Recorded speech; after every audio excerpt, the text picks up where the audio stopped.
She was dying in the snow, abandoned, forgotten, frozen to the bone on Christmas Eve. No one was coming. No one cared. But then he arrived. Victor Hale, the most dangerous man in Chicago. A killer. A king. And the only person who could save her life. What happened next in that blizzard changed everything. A collision of ice and fire, fear and desire, power and vulnerability. This is their story. Stay until the end to see how a night meant to end in death became the beginning of something fierce, forbidden, and utterly unstoppable. Hit that like button and drop a comment with your city so I can see how far this story travels. The cold didn't care who you were. It didn't matter if you were good or bad, rich or poor, loved or forgotten. The cold was merciless. It crept into your bones slowly, methodically, like a predator savoring its kill. And on this Christmas Eve in Chicago, it had chosen Amelia Carter. She lay crumpled against the rusted metal siding of an abandoned warehouse, her body pressed into a snowdrift that had become both her prison and her grave. The blizzard howled around her, wind whipping through the empty lot with a violence that seemed almost personal. Snow buried her legs, her arms, crept into the folds of her thin coat, a coat never meant for this kind of night. Amelia's breath came in shallow, ragged gasps. Each inhale burned. Each exhale grew weaker. She couldn't remember how long she'd been out here. An hour? 2? Time had lost meaning somewhere between the trembling and the numbness. Her fingers were blue beneath the thin fabric of her gloves. Cheap ones, bought on sale because that was all she could afford. Her teeth had stopped chattering 10 minutes ago, which she knew was a bad sign. She'd read somewhere that when you stopped shivering, it meant your body was giving up. Please, she thought, though she didn't know who she was asking. Please, somebody. But nobody was coming. Her coworker, Marcus, the smug bastard who'd driven her out here for the late-night audit, had left without her. She'd stepped out of the car to check the warehouse entrance, to make sure they had the right location for the inventory count. The door had been frozen shut. She'd walked around the side of the building, searching for another way in. And when she came back, the car was gone. No headlights, no engine rumble, just tire tracks disappearing into the storm. She'd called his cell. It went straight to voicemail. She'd tried her supervisor, no answer. The office line? Closed for the holiday. Her phone battery was at 4%. The screen cracked from when she'd dropped it in the snow trying to dial 911 with frozen fingers. Nobody answered. Nobody cared. So here she was, slumped against metal that felt like ice itself, watching the snow bury her alive. This isn't how I'm supposed to die, she thought distantly. Not like this. Not here. Not alone. But the cold had other ideas. Her vision blurred. The warehouse lights across the lot, dim, flickering things, seemed to dance and multiply. Her heartbeat sounded strange in her ears, slow and thick like honey. She thought about her sister, Emma. Sweet, fragile Emma with her bright smile and her failing kidneys. Emma, who was counting on her, who needed her. I'm sorry, Amelia whispered into the storm, though no sound came out. The snow kept falling, and then headlights, bright, blinding, cutting through the blizzard like twin suns. Amelia's eyes struggled to focus. A vehicle was tearing through the lot, moving fast. Too fast for the conditions. Snow sprayed up from its tires in massive plumes. The engine roared, angry and powerful. It skidded to a stop 20 feet away. A door slammed. Footsteps crunched through snow. Amelia tried to lift her head, but her body wouldn't respond. She managed to shift her eyes, just barely, enough to see a figure moving toward her through the white curtain of falling snow. Tall, broad-shouldered, moving with purpose. Jesus Christ, a voice growled, deep, rough, laced with fury and something else, something that sounded almost like fear. Strong hands gripped her shoulders, lifted her. She felt herself being pulled from the snowdrift, her frozen body limp as a rag doll. Stay with me, the voice commanded. Do you hear me? Stay with me. She forced her eyes open wider and found herself staring into the face of Victor Hale. Even through the haze of hypothermia, she recognized him. Everyone in Chicago knew that face. Sharp jawline shadowed with stubble, dark eyes like polished obsidian, cold and calculating. Black hair pushed back from a face that belonged on old Roman coins, all brutal elegance and ruthless power. Victor Hale, owner of half the city's legitimate businesses and all of its illegitimate ones. The man politicians feared. The man rivals didn't cross twice. The king of Chicago's underworld. And he was here, holding her. "I've got you," he said, his voice low and fierce. "I've got you." She tried to speak, but her lips wouldn't move. Everything felt distant, muffled, like she was underwater. Victor swore viciously and swept her into his arms, cradling her against his chest as he turned back toward the vehicle. A black SUV, expensive and gleaming despite the storm. His coat wrapped around her, heavy and warm and smelling of cedar and something darker, smokier.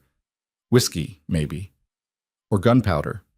The world tilted, spun, went dark around the edges.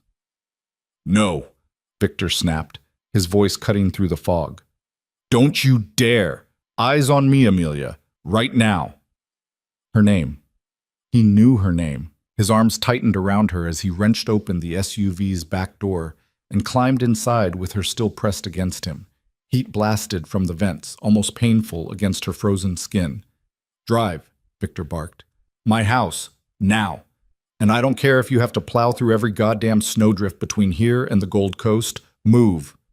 The vehicle lurched forward. Victor shifted her in his arms, positioning her across his lap, his hands moving with surprising gentleness as he began stripping off her wet gloves.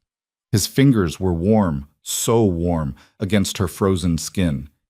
"You're going to be all right," he said, and it wasn't a comfort, it was a command, an order that reality itself would obey because Victor Hale had spoken it. "Do you understand me? You're going to be fine." Amelia's vision swam. She could feel his hands on her face now, cupping her cheeks, tilting her head up. "Look at me," he demanded. She did. His eyes weren't cold anymore, they were blazing. "That's it," he murmured.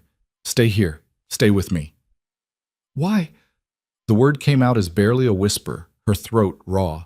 "Why are you—" "Because you're mine to protect," he said simply, as if it were the most obvious thing in the world.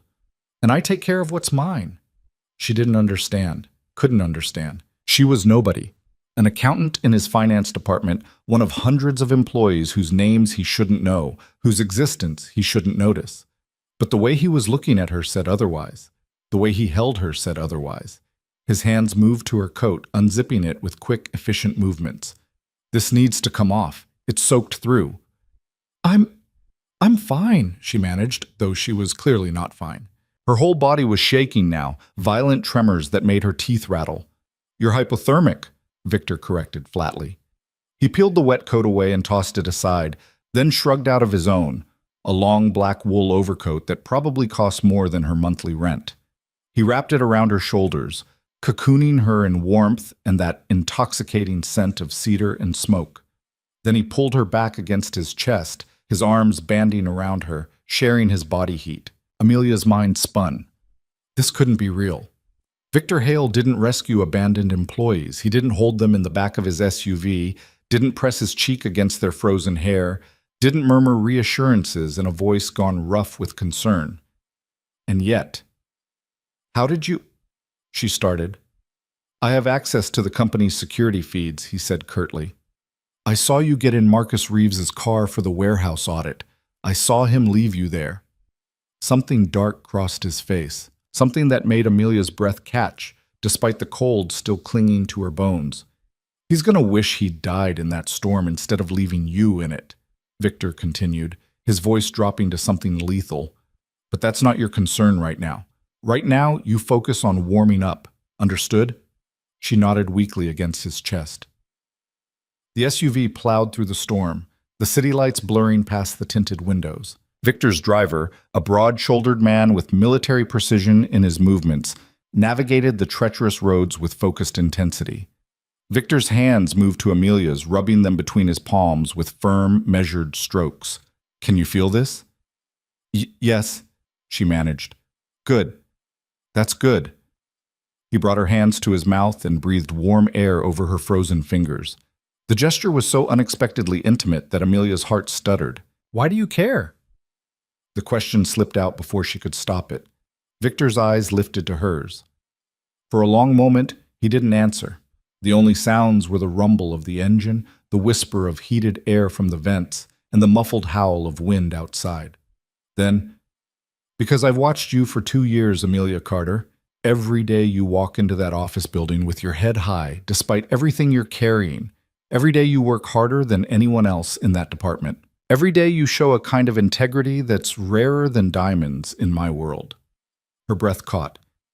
I know about your sister, he continued quietly.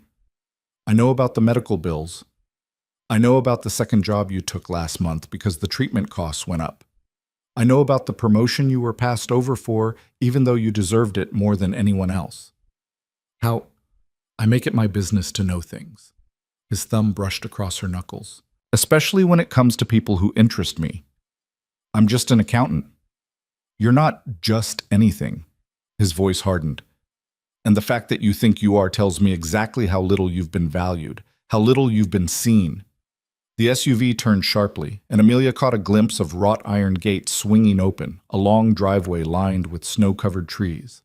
We're here, Victor said. My home. You'll stay until you're recovered. No arguments. I need to. You need to do exactly what I tell you, he interrupted, his tone brooking no disagreement. Which is to let me take care of you. Can you do that? The question hung in the heated air between them. Amelia looked up at him, really looked, saw the hard lines of his face softened by something she couldn't name, saw the way his jaw clenched when her body shivered, saw the careful control in his hands as they held her, firm enough to keep her safe, but gentle enough not to hurt. This was a man who commanded an empire built on fear, and he was holding her like she was something precious. Okay, she whispered. Something flashed in his eyes. Relief? Satisfaction? Both? The SUV stopped. Victor's driver opened the door, letting in a blast of cold air that made Amelia flinch. Victor immediately shifted, using his body to shield her from the wind as he climbed out with her still cradled in his arms. Sir, should I call Dr. Chen? The driver asked. Already done, Victor replied, striding toward massive double doors that swung open as they approached. He'll be here within 20 minutes. They stepped into warmth, blessed, overwhelming warmth. Amelia had a vague impression of soaring ceilings, marble floors, art that probably belonged in museums. But mostly she was aware of Victor's arms around her, his heartbeat steady beneath her ear, his scent surrounding her. He carried her up a sweeping staircase, down a wide hallway, and into a bedroom that was larger than her entire apartment. A fireplace roared in one corner, throwing dancing light across plush carpet and elegant furniture. Victor set her carefully on the edge of a massive bed and immediately crouched in front of her, his hands going to her boots. These need to come off, he said, already unlacing them with quick efficiency. Your socks are soaked through. Amelia watched in a daze as Victor Hale, feared Mafia boss, ruthless businessman, king of the criminal underworld, gently removed her wet boots and peeled away her frozen socks. His hands were steady, sure, but achingly careful. When her feet were bare, he wrapped them in his palms, warming them. Better? He asked, glancing up at her. She could only nod. He rose and moved to a dresser, returning with what looked like cashmere socks, thick, soft, expensive. He slid them onto her feet with the kind of focus most men reserved for far less innocent activities. Your clothes are still wet, he said, straightening. You need to change. Heat flooded her cheeks despite the lingering cold in her limbs. I'll get you something. He was already moving toward another door. A walk-in closet, she realized. He emerged moments later with a black silk robe. This will work until we can get your clothes dried. He set the robe on the bed beside her, then turned his back. I'll give you privacy. There's a bathroom through that door if you need it. Call me when you're done. The consideration in the gesture made her throat tight. Amelia's fingers fumbled with her clothes, clumsy from the cold and shock. It took 3 tries to unbutton her blouse. Her pants were harder, the denim stiff and damp, clinging to her legs. But eventually she managed to strip down to her underwear and slip into the robe. It was too large, swallowing her frame, but it was warm and soft and smelled like him. Okay, she called softly. Victor turned. His eyes swept over her, thorough and assessing but not predatory. Sit by the fire. You need more heat. He He guided her to a leather armchair positioned near the fireplace and wrapped a thick blanket around her shoulders. Then he poured something from a crystal decanter on a nearby table, amber liquid that caught the firelight. "Brandy," he said, pressing the glass into her hands. "Small sips. It'll help warm you from the inside." The liquor burned going down, but it was a good burn, a warm burn.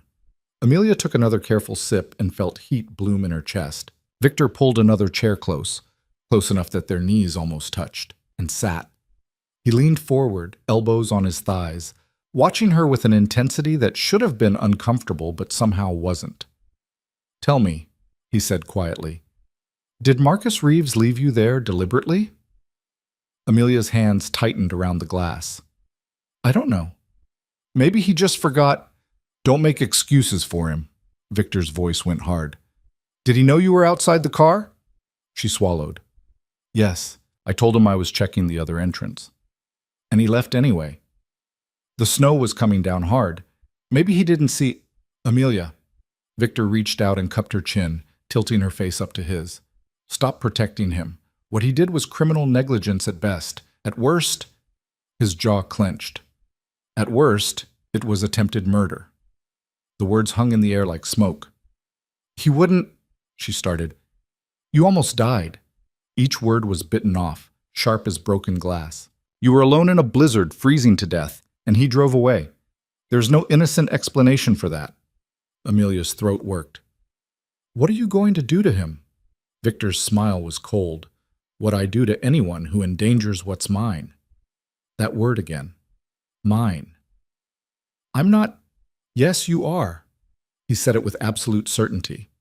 "You've been mine since the day I saw you tear apart Henderson's fraudulent expense reports with nothing but a calculator and sheer determination. You've been mine since you stood up in that quarterly meeting and told the CFO his projections were off by $3 million, and you were right.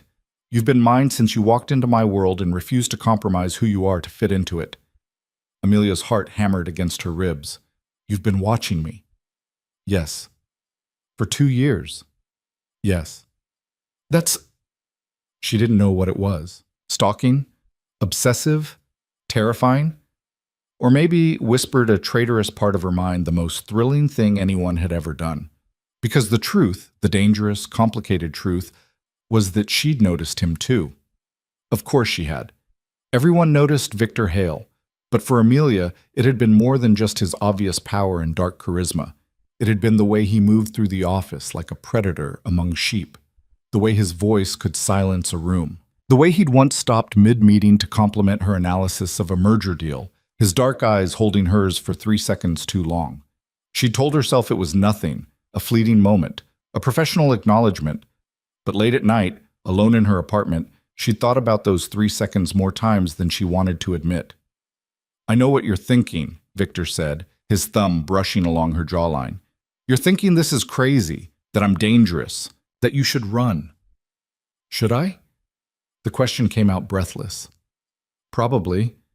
His honesty startled her. "I'm not a good man, Amelia. I've done things that would make you sick. I've hurt people. I've killed—" He stopped, but the implication hung heavy between them.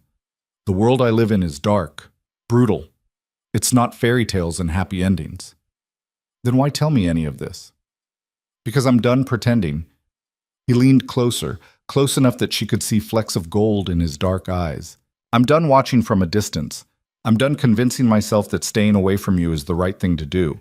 Tonight, when I saw that security feed, when I realized you were out there alone—" His control cracked, just for a second, and something raw and terrible flashed across his face. "I've never moved so fast in my life. I've never been so afraid." Afraid? She couldn't imagine this man afraid of anything. "Terrified," he corrected. "Because the thought of losing you, of being too late—" He broke off, shaking his head.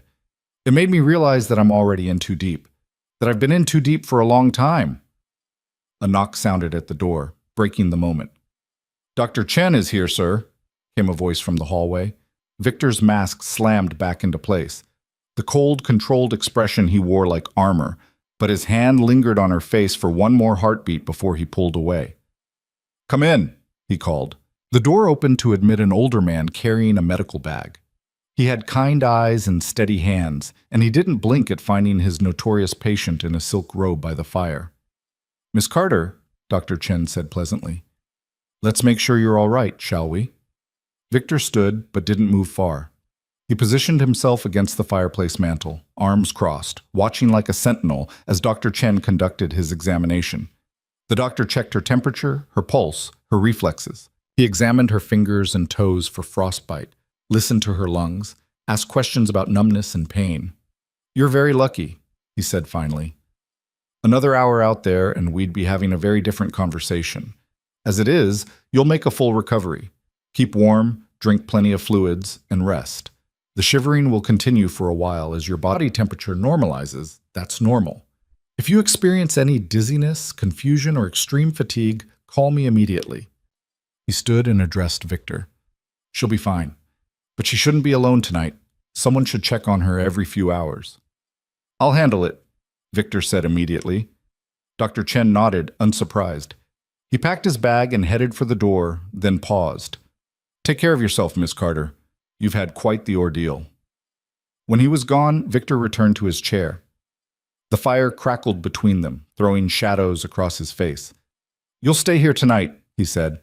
"Tomorrow too, probably, until Dr. Chen clears you. I should call my sister. She'll worry. Already done.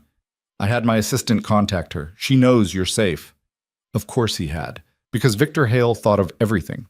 Amelia pulled the blanket tighter around herself. "I don't understand any of this." "What don't you understand? Why you care?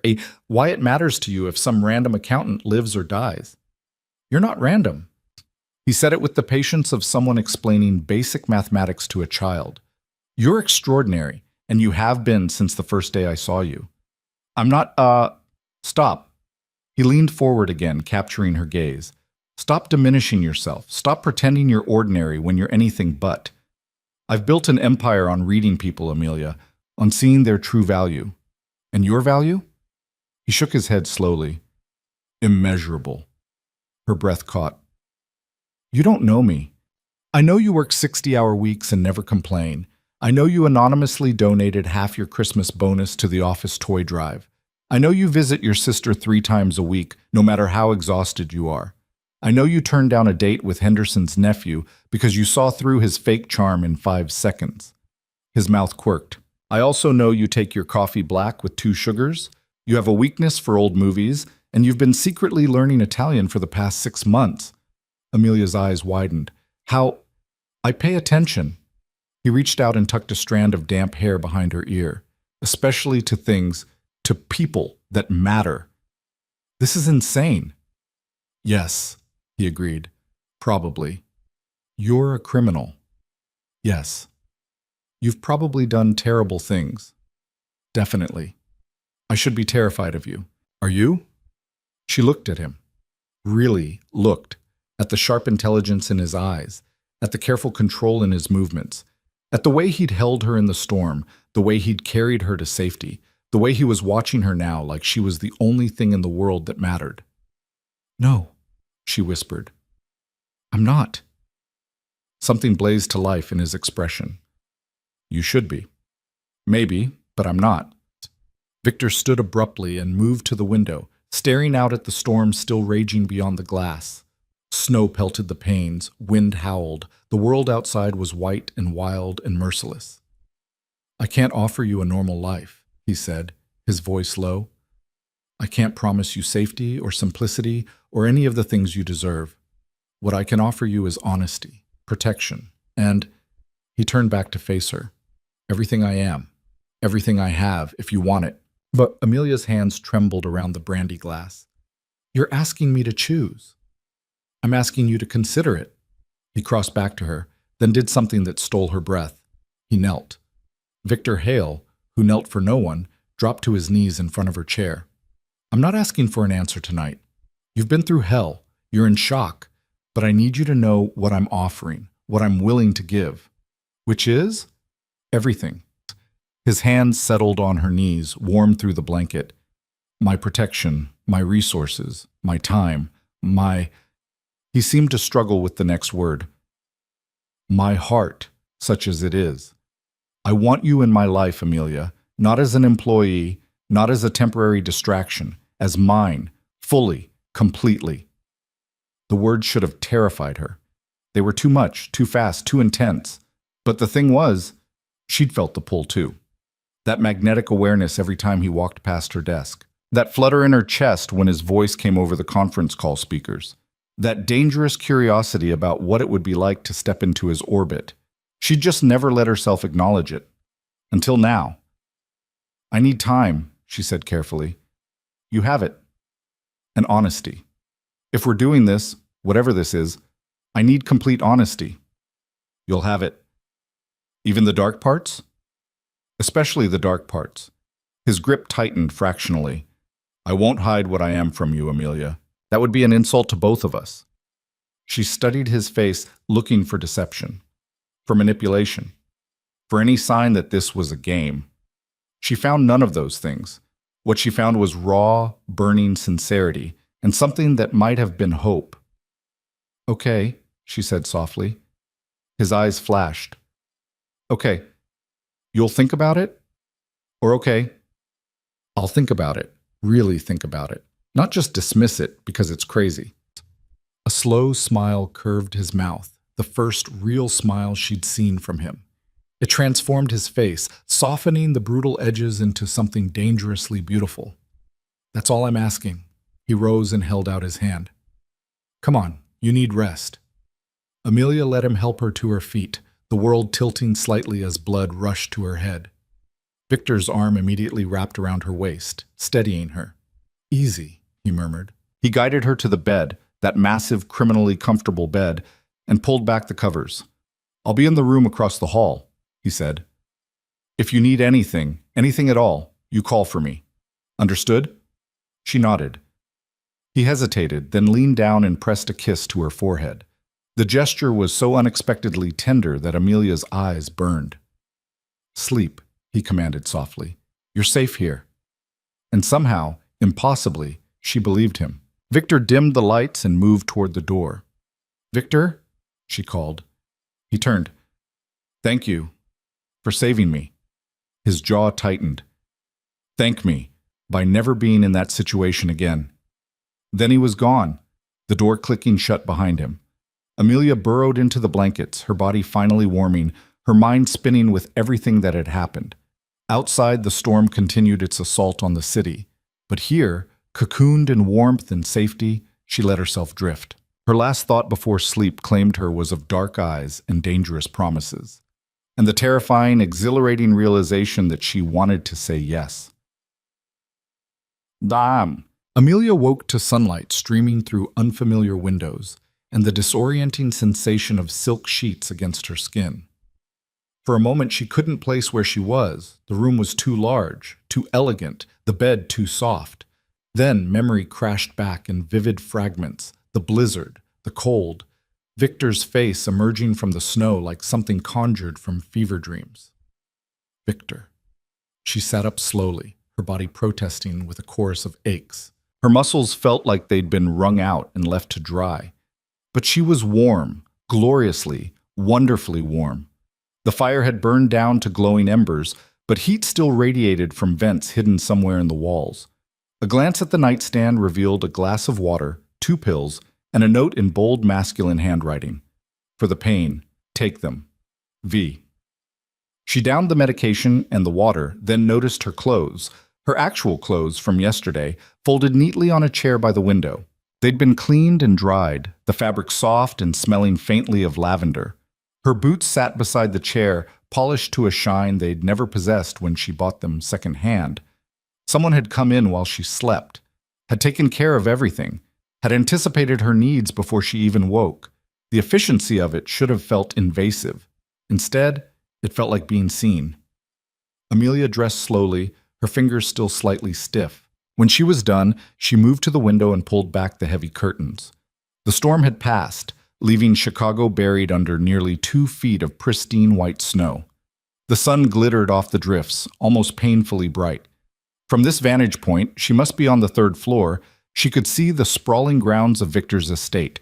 Manicured gardens now transformed into a winter wonderland, a frozen fountain, tall gates marking the perimeter. A knock sounded at the door. "Come in," she called, half expecting Victor. Instead, a woman in her 50s entered, her silver hair pulled back in an elegant bun, her expression warm but professional. "Good morning, Miss Carter. I'm Eleanor, Mr. Hale's housekeeper. I trust you slept well?" Yes, thank you." "Excellent. Mr. Hale asked me to inform you that breakfast is ready whenever you'd like to come down. He's in the dining room." Eleanor's eyes swept over Amelia with the assessing gaze of someone who'd spent decades reading people. "How are you feeling? Dr. Chen left instructions for your care." "Better. Sore, but better." "That's to be expected. The body doesn't forgive cold easily." Eleanor moved to the bed and began smoothing the already perfect covers. "Mr. Hale was up every 2 hours checking on you last night. I haven't seen him that concerned since—" She stopped herself, then smiled. "Well, it's good to see him caring about something other than business for a change." The revelation sent warmth flooding through Amelia's chest. Victor had checked on her, multiple times, had watched her sleep to make sure she was all right. "I should go down," Amelia said. "Of course. I'll show you the way. This house can be a maze if you're not familiar with it." Eleanor led her through hallways that belonged in architectural magazines. Soaring ceilings, art that was definitely not reproduction, floors polished to mirror brightness. They descended the grand staircase Amelia vaguely remembered from last night, then crossed a foyer dominated by a massive chandelier that threw rainbow prisms across white marble. The dining room was all windows and winter light. A table that could seat 20 held settings for 2 at one end, intimate despite the room's scale. Silver chafing dishes lined a sideboard, steam rising from their edges. And there, standing by the windows with a cup of coffee in hand, was Victor. He'd changed from last night's clothes into dark slacks and a crisp white shirt, sleeves rolled to his elbows. His hair was slightly damp, like he'd recently showered. When he turned at her entrance, his eyes swept over her with the same thorough assessment Dr. Chen had performed, cataloging her condition in seconds. "You're up," he said. "How do you feel?" "Like I got hit by a truck made of ice." His mouth quirked. "That's accurate." He set down his coffee and moved to pull out a chair for her. "Sit. Eat. You need to rebuild your strength." The gesture, so old-fashioned, so courtly, made something flutter in her stomach. Amelia sat, hyper-aware of his proximity as he pushed the chair in behind her. "Coffee? Tea?" he asked. "Coffee, please. Black with 2 sugars, I know." Of course he did. Victor poured her coffee from a silver carafe, added exactly 2 sugar cubes, and set the cup beside her plate with the precision of someone who'd done this 1,000 times. Then he moved to the sideboard and began filling a plate. "I can serve myself," Amelia protested. "You can," he agreed, returning with a plate loaded with scrambled eggs, bacon, fresh fruit, and toast. "But you won't. You'll take half of what you need because you're used to rationing, to making do with less." He set the plate in front of her, then claimed the chair to her right, close enough to reach her if needed, far enough to give her space. "Eat," he commanded. Amelia picked up her fork, suddenly ravenous. The eggs were perfect, fluffy and seasoned with herbs she couldn't name. The bacon was crispy without being burnt. The fruit was fresh and sweet, impossible to find this time of year unless you had Victor's resources. They ate in silence for a few minutes, but it wasn't uncomfortable. It felt almost domestic, like they'd done this 100 times before. "What day is it?" Amelia asked finally. "Christmas Day." She'd lost time, had slept through the night and most of the morning. "My sister is fine. I spoke with her myself this morning. Told her you were recovering from a minor accident and would call her later." Victor's eyes held hers. "I didn't tell her the truth. I didn't think you'd want her worried." Relief flooded through her. Emma's health was fragile enough without adding stress. "Thank you. She seems very sweet." "She is." Amelia's throat tightened. "She's the best person I know." High praise. "She deserves it. Despite everything, the dialysis, the transplant list, all of it, she's still positive, still hopeful." Amelia looked down at her plate. "I don't know how she does it." "The same way you do."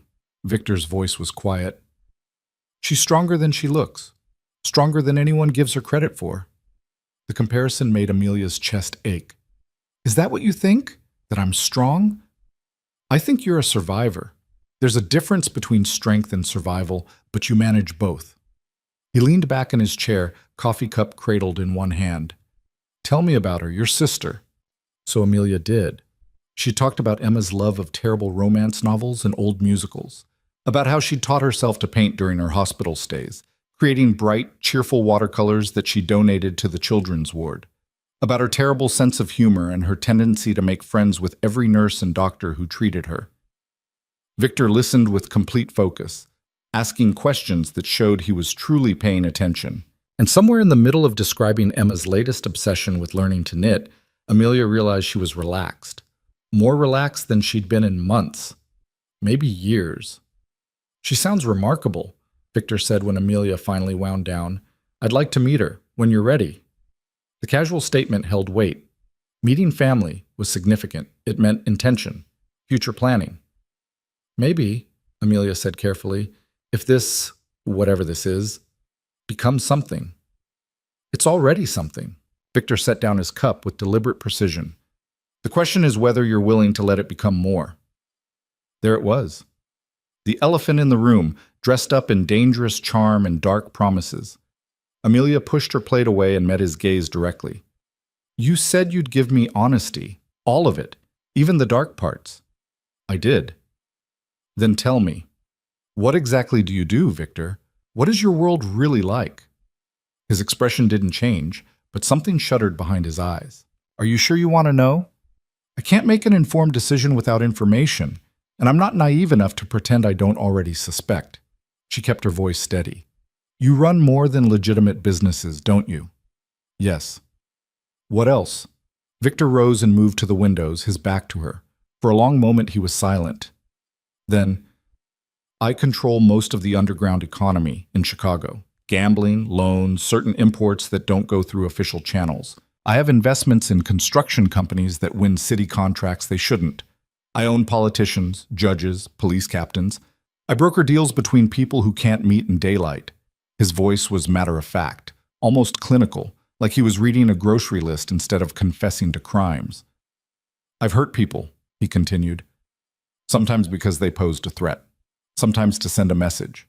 I've made decisions that ruined lives, ended lives. He turned to face her, his expression unreadable.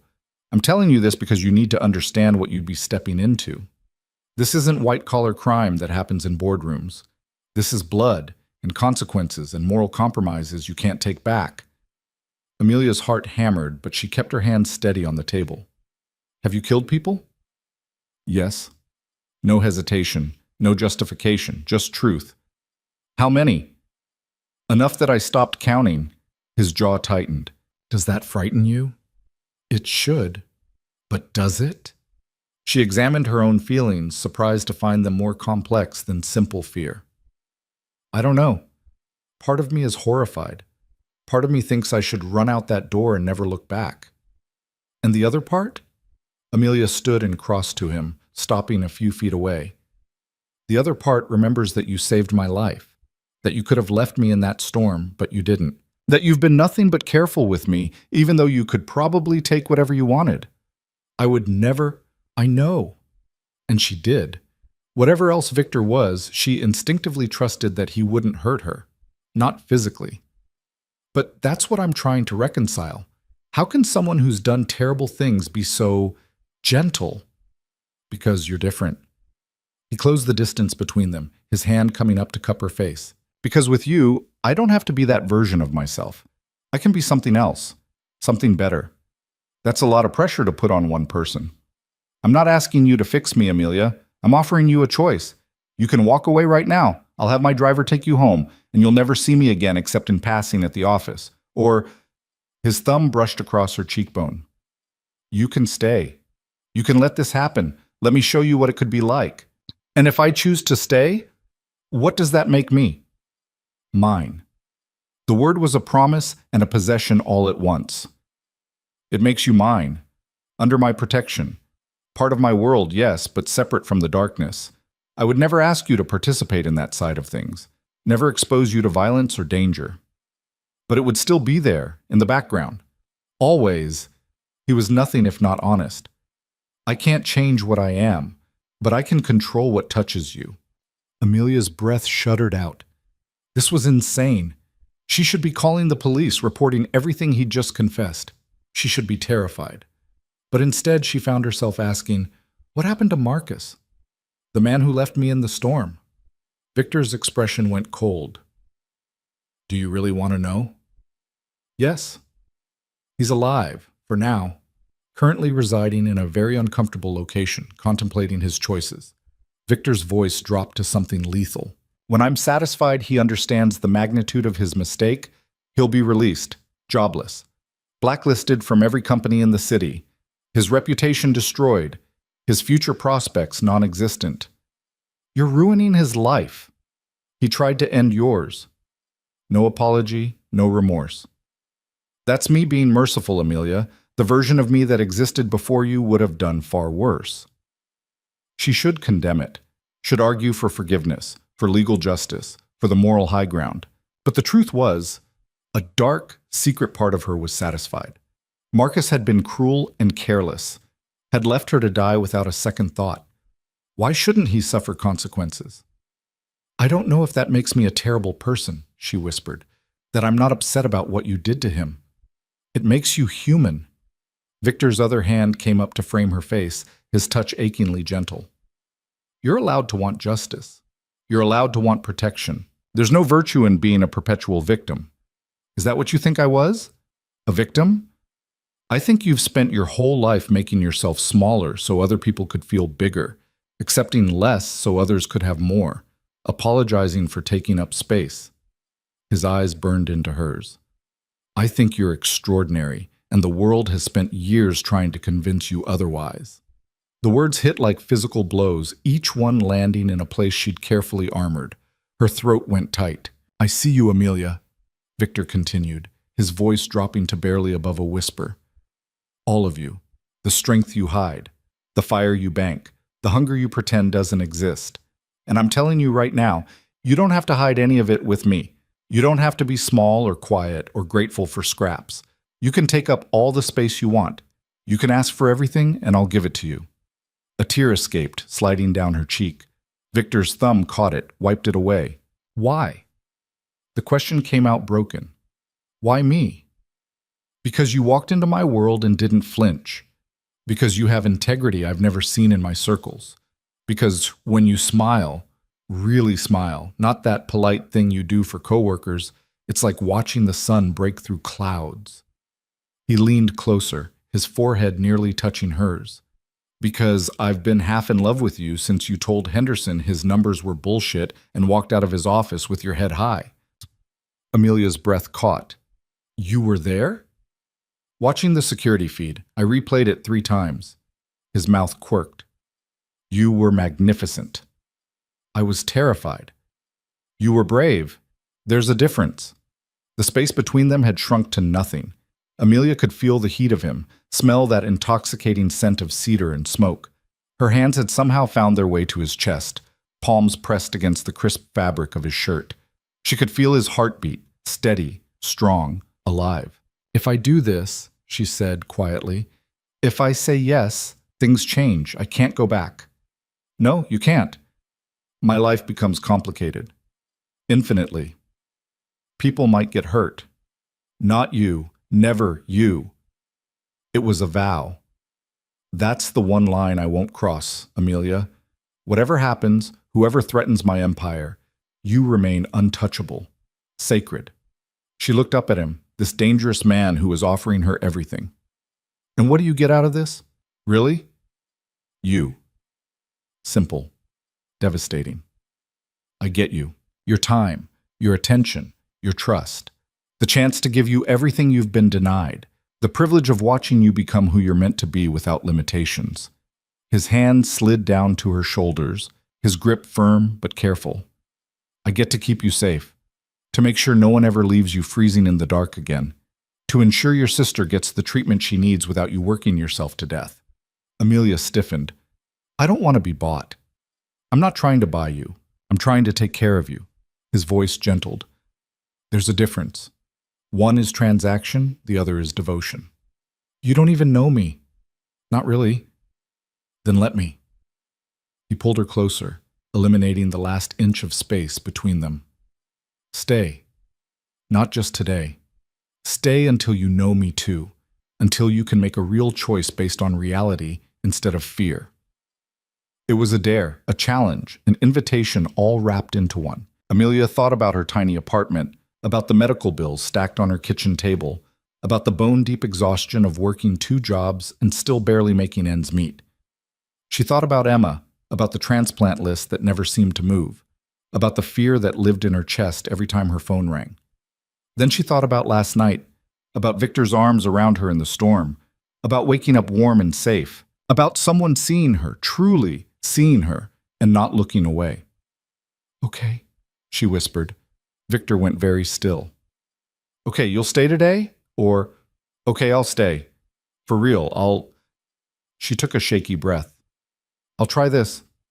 Whatever this is. The smile that broke across his face was pure triumph. Before Amelia could process it, his mouth was on hers. The kiss was fire and possession, claiming and cherishing all at once. His hand slid into her hair, angling her head to deepen the kiss. She gasped against his mouth, and his tongue swept in, tasting, exploring, conquering. Amelia's knees went weak, her hands fisted in his shirt, holding on as the world tilted sideways. She'd been kissed before, but never like this. Never with this intensity, this focus, this devastating thoroughness. Victor kissed her like he was memorizing her, like she was air and he was drowning. When he finally pulled back, they were both breathing hard. His eyes had gone dark, pupils blown wide with want. I need you to understand something, he said, his voice rough. Now that you're mine, I don't share. I don't do casual. If this is happening, it's exclusive, complete. Same, Amelia managed. I don't do halfway either. Good. He kissed her again, softer this time, but no less intense. We're on the same page then. A throat cleared behind them. They broke apart to find Eleanor standing in the doorway, her expression carefully neutral despite the knowing glint in her eyes. Apologies for the interruption, Mr. Hale, but you have a call. He says it's urgent. Victor's jaw tightened, but he nodded. Thank you, Eleanor. I'll take it in my office. He turned back to Amelia, cupping her face one more time. Stay here. Finish breakfast. I'll be back in 10 minutes. I'm not going anywhere. Something fierce flashed in his eyes at the promise. Then he was striding from the room, all business and controlled power. Eleanor moved to clear plates, moving with the efficient grace of long practice. He's different with you, she said quietly. Amelia looked up, startled. What do you mean? I've worked for Mr. Hale for 15 years. I've seen him handle every crisis, every threat, every business deal with perfect control. Nothing rattles him. Nothing gets through the armor. Eleanor paused, meeting Amelia's gaze. Until you. Last night, when he brought you here, I've never seen him so undone, so afraid. He told me that he was scared. He was more than scared, dear. He was devastated. Eleanor's expression softened. Whatever you decide about him, about this situation, know that his feelings are genuine. Victor Hale doesn't do anything halfway. If he's claimed you, it's because you matter, truly matter. The weight of that settled over Amelia's shoulders. That's a lot of pressure. Love usually is. Before Amelia could respond to that, to the L word casually dropped into conversation. Eleanor smiled and left the room. Amelia sank back into her chair, her mind spinning. This was crazy. All of it. She'd known Victor less than 24 hours and she was already agreeing to what? A relationship? An arrangement? She didn't even know what to call it, but the memory of his kiss still burned on her lips. The memory of his hands, so careful despite their obvious strength. The memory of his voice saying, "You're mine," like it was both question and answer. Her phone buzzed in her pocket. The phone that had somehow been charged overnight, another small gesture of care she hadn't asked for but received anyway. Emma's name flashed on the screen. Amelia answered. Hey. Oh, thank God. Emma's voice flooded the line, relief and concern warring in her tone.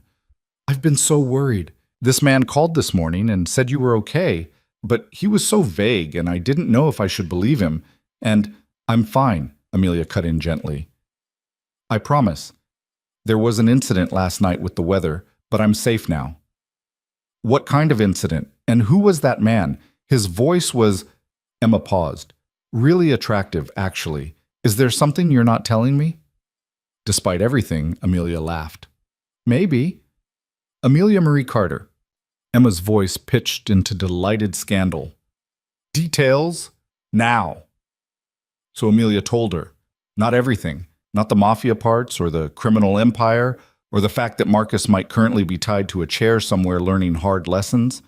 But she told her about the storm, about being forgotten, about being rescued, about Victor being her boss, about the attraction she'd been hiding for 2 years.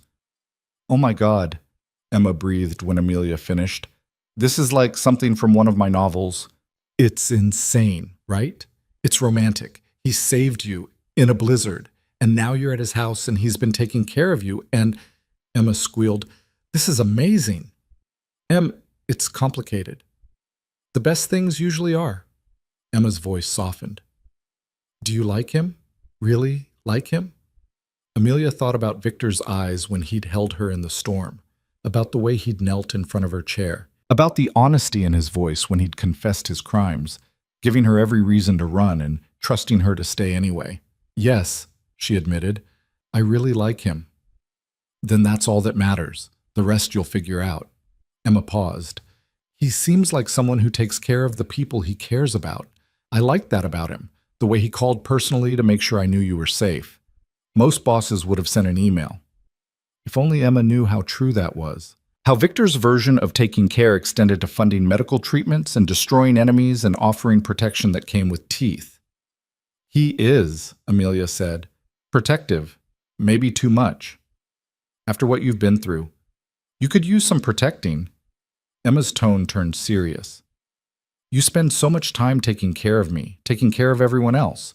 Let someone take care of you for once. Amelia's throat went tight. I love you. Love you too. Now go enjoy your Christmas with your handsome rescuer, and call me later with more details. They said goodbye, and Amelia tucked her phone away, Emma's words echoing in her mind. Let someone take care of you for once. Could she do that? Could she let Victor shoulder some of the weight she'd been carrying alone for so long? The sound of approaching footsteps pulled her from her thoughts. Victor appeared in the doorway, his expression dark. What's wrong? Amelia asked immediately. Business complication. Nothing for you to worry about. But tension lined his shoulders, tightened his jaw. Amelia stood and crossed to him. If we're doing this, being together, then you can't shut me out every time something goes wrong in your world. I'm trying to protect you. I know, but I'm not made of glass, Victor. I can handle difficult truths. She reached up and touched his face, feeling the muscle jump beneath her palm. Talk to me. He studied her for a long moment, then nodded slowly. One of my operations was hit last night during the storm. Warehouse on the south side. Someone knew exactly when my security would be weakest. How bad? Bad enough. Products stolen, 2 of my men injured. His hand covered hers, holding it against his cheek. It's a move designed to provoke me, to make me react emotionally instead of strategically. Will you? No. His smile was cold. I'll react calculatedly and devastatingly, but it will take time. Planning. Is this... Amelia hesitated. Is this kind of thing normal?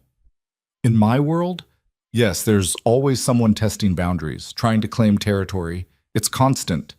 He turned his head and kissed her palm, which is why I meant what I said earlier. You stay separate from this. You're not involved in operations, strategy, enforcement, any of it. What am I involved in? Me. Simple. Final. Just me. The man, not the empire. Can those be separated? For you, they have to be. It should have felt like a cop-out. Instead, it felt like a gift. Victor was offering her access to the parts of himself he kept hidden from the world. The gentleness, the vulnerability, the capacity for devotion that had no place in his business dealings. Okay, she said. Then tell me what you need right now. Not the crime boss, not the strategist, just Victor. What do you need? His expression softened, the hardness bleeding away. You. Just you. Exactly like this. So Amelia stepped into his arms and let him hold her. felt the tension gradually ease from his frame as she pressed against him, solid and real and safe. His chin rested on top of her head, his breath warm against her hair. They stood like that for a long time, two people from completely different worlds finding unexpected peace in each other's arms. Outside, Chicago sparkled under fresh snow, beautiful and brutal in equal measure. Inside, something new was being born, something fragile but fierce, tender but unbreakable. Something that might have been love. The moment stretched between them, fragile and perfect, until Victor's phone shattered it with an insistent buzz.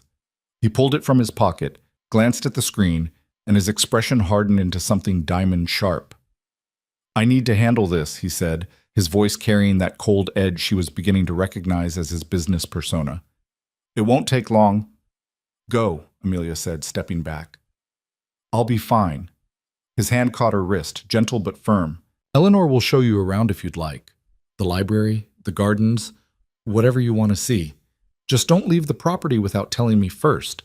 Victor, I'm not a prisoner." "No, but you are under my protection now, which means I need to know where you are." His thumb stroked across her pulse point.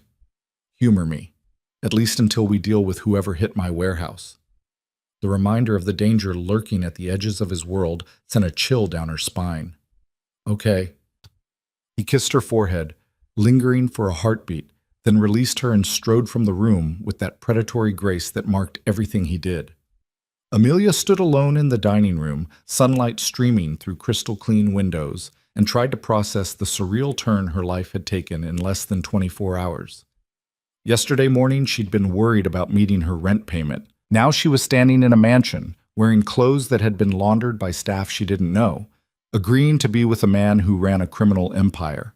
The smart thing would be to run, to thank Victor for saving her life and politely extract herself from this beautiful, dangerous situation before she got in too deep. But when she examined her feelings honestly, she realized she was already in too deep. Had been since the moment Victor's eyes met hers in that blizzard, fierce with determination and fear. Eleanor appeared in the doorway as if summoned by thought. "Would you like a tour, Miss Carter, or perhaps you'd prefer to rest more?" "A tour would be wonderful, actually, if it's not too much trouble."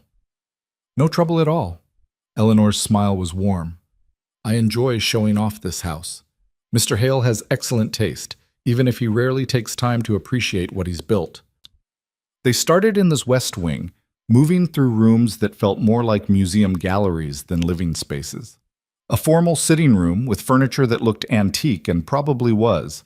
A music room with a grand piano so pristine that Amelia suspected no one had played it in years. A study lined floor to ceiling with leather-bound books. A massive desk positioned to overlook snow-covered gardens. "Does he use this room?" Amelia asked, trailing her fingers along the desk's polished surface. "Occasionally when he needs to think, but mostly he works from his office downtown or the secure room in the East Wing." Eleanor paused. "The East Wing is off-limits, I'm afraid. That's where he conducts his more private business." The delicate phrasing didn't fool either of them. That was where the empire was run, where decisions were made that affected lives and livelihoods, where power was wielded with surgical precision. Amelia nodded her understanding and followed Eleanor to the next room, a library that stole her breath. 3 stories of books, connected by a wrought-iron spiral staircase, with reading nooks tucked into alcoves and a massive fireplace dominating one wall. Light poured through a domed skylight, illuminating floating dust motes like tiny stars. "Oh," Amelia breathed, moving into the space like she was entering a cathedral. Her fingers brushed across book spines, classics, contemporary fiction, history, philosophy, all organized with meticulous care. "This is Mr. Hale's favorite room," Eleanor said quietly. "He spends hours here when he can't sleep. Reading helps quiet his mind, he says." The revelation painted a different picture of Victor than the ruthless crime boss. She imagined him here in the small hours of the morning, the weight of his empire pressing down, seeking solace in stories and ideas. "What does he read?" she asked. "Everything. Philosophy, military strategy, poetry, fiction. He's particularly fond of Russian literature. Dostoevsky, Tolstoy." Eleanor's expression softened. "He says understanding human nature is essential to his work. Books teach him things people try to hide." Amelia pulled a volume from the shelf, Crime and Punishment. the irony not lost on her. The pages were worn, corners turned down at significant passages. Victor had read this, had engaged with questions of morality and redemption, had grappled with the same darkness that defined his world. "You can borrow anything you like," Eleanor offered. "Mr. Hale would be pleased to know someone's enjoying them." They continued the tour. A formal dining room that could host state dinners, a wine cellar that descended into climate-controlled darkness, a gym equipped with every machine imaginable. Each space was perfect, beautiful, and somehow lonely, like a stage set waiting for actors to bring it to life. The tour ended at a conservatory overlooking the back gardens. Glass walls and ceiling created a greenhouse effect, warmth wrapping around them despite the winter cold outside. Plants thrived here, orchids, ferns, tropical flowers that had no business surviving a Chicago winter. "This is incredible," Amelia said, moving between carefully tended beds. "Mr. Hale's mother designed it," Eleanor said, and something in her tone made Amelia turn. "Before she passed, he maintains it exactly as she left it. Won't change a single plant." "When did she die?"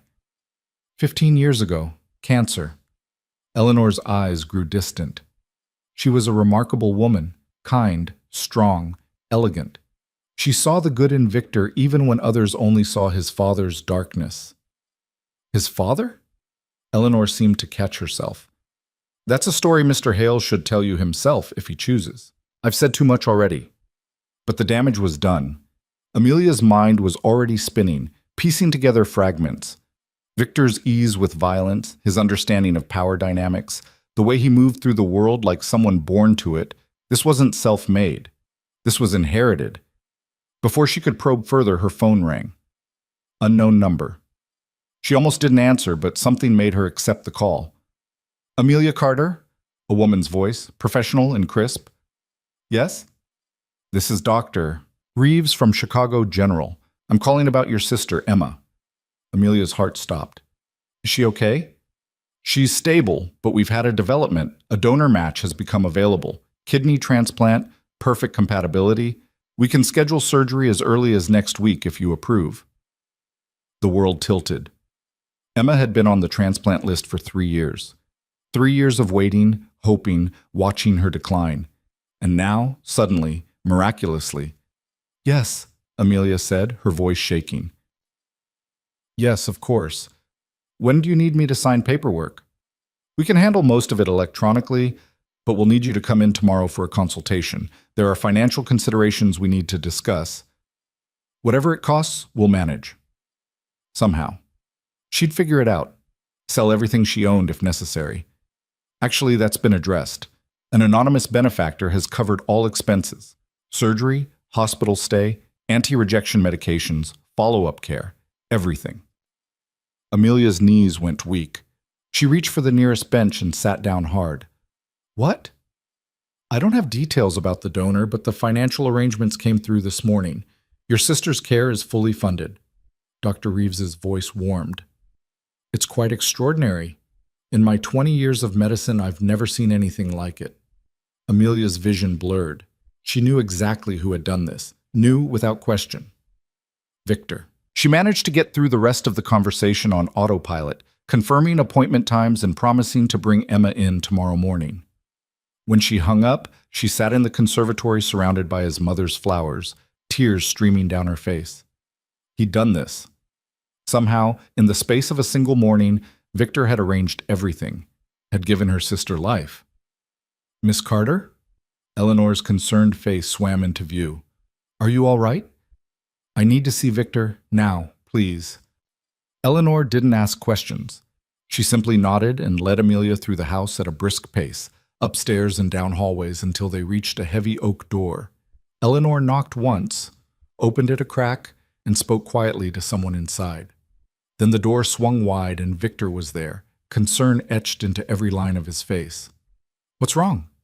Amelia walked straight into his arms, buried her face in his chest, and sobbed. His arms came around her immediately, holding her against him while she shook apart. One hand stroked her hair, the other pressed against her back, keeping her anchored while emotion crashed through her in waves. "Tell me," he murmured against her temple. "Whatever it is, tell me." Emma, she managed between gasps. Donor match. Surgery next week. Everything paid for. Everything. Victor's chest rose and fell beneath her cheek. Good. She pulled back enough to look up at him, his face blurry through tears. You did this. Yes. How? It's impossible to just... There are waiting lists, protocols. I have resources, connections. His thumb wiped away her tears with infinite gentleness. And I told you I take care of what's mine. Your sister's well-being affects you, so it affects me. Victor, this is... I can't possibly... She couldn't find words big enough for what he'd done. This is her life. You gave her back her life. I gave you peace of mind. There's a difference. But his expression said otherwise. Said he understood exactly what this meant. I don't know how to thank you. Then don't. Just let me do this. Let me use my power for something good for once. His voice dropped, raw and honest. You have no idea how long it's been since I could do something that wasn't calculated or strategic. This is just right.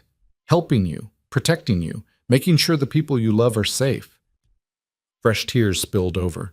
Amelia kissed him then, pouring everything she couldn't articulate into the press of her mouth against his. Gratitude and wonder and something deeper, something that felt dangerously like love, blooming too fast and too fierce to control. Victor's response was immediate and consuming. His hands cradled her face like she was precious, irreplaceable, while his mouth claimed hers with devastating thoroughness. The kiss went from tender to hungry in heartbeats, desire igniting between them like struck matches. When they finally broke apart, both breathing hard, Victor rested his forehead against hers. Stay with me tonight, here, in my room. I need to know you're close. The request carried layers of meaning. This wasn't just about proximity. It was about trust, about vulnerability, about crossing lines that couldn't be uncrossed. Okay, Amelia whispered. Something blazed to life in his eyes. You're sure? I'm terrified, but I'm sure. He kissed her again, softer this time, then pulled back and seemed to notice for the first time that they had an audience. 3 men stood in the room behind them, hard-eyed, dangerous-looking men who were very carefully not looking at their boss kissing a woman in the doorway. Out, Victor said without turning around. We'll continue this later. The men filed past with military precision, each nodding respectfully to Amelia as they went. The last one, massive, scarred, terrifying, paused and said in a surprisingly gentle voice, "Good to see him happy, miss." Then they were gone, and Amelia was alone with Victor in what was clearly a war room. Maps covered one wall, marked with symbols and notations she didn't understand. Computer screens displayed feeds from various locations. A table in the center held documents weighed down by expensive paperweights. This was the East Wing Eleanor had mentioned, the forbidden zone where empire business happened. I shouldn't be in here, Amelia said. Probably not, but I don't care. Victor pulled her fully into the room and closed the door. You want honesty? Complete honesty? This is part of it. This is how I keep control. How I protect what's mine. Amelia studied the maps, recognizing some Chicago neighborhoods, seeing others marked in red. What are the red zones? Territory disputes, areas where rivals are pushing boundaries. He moved to stand beside her, his presence solid and warm. The warehouse hit last night was here. He pointed to a location on the south side. Deliberate provocation by a man named Konstantin Volkov. He's been trying to muscle into my operations for 6 months. What will you do? End him, said flatly, without emotion. Not personally. I have people for that. But his organization will be dismantled by the end of the week, his assets absorbed or destroyed, and he'll disappear. The casual description of murder should have horrified her. Instead, Amelia found herself asking, will innocents be hurt? Victor's eyes snapped to hers, sharp and assessing. No. My methods are surgical, precise. Only targets, never collateral damage. And you're certain he's guilty? That he ordered the attack? I'm certain. I have proof, witnesses, and his lieutenant singing like a canary in exchange for immunity. Victor's mouth curved in something too cold to be called a smile. I don't act without evidence, Amelia. I'm not a monster who kills indiscriminately. I'm a businessman who eliminates threats to my organization. The distinction mattered to him, she realized. He needed her to understand that he operated by a code, even if that code existed outside the law. "Okay," she said quietly. He searched her face. "That's it? Just okay? What do you want me to say? That I approve? That I think murder is fine as long as it's justified?" She shook her head. "I can't give you that, Victor. I can't pretend this doesn't trouble me, but I also can't pretend I don't understand it. Your world has different rules, different stakes, and you can live with that. I don't know yet, but I'm willing to try." She reached up and touched his face, feeling the tension beneath his skin. "You saved my life. You're saving my sister's life. You're offering me protection and care I've never had. I can't reconcile that with the violence. Not yet. Maybe not ever. But I can accept that you're both things. The man who kills enemies and the man who kisses me like I'm everything." Victor's eyes closed briefly, like her words had struck something deep.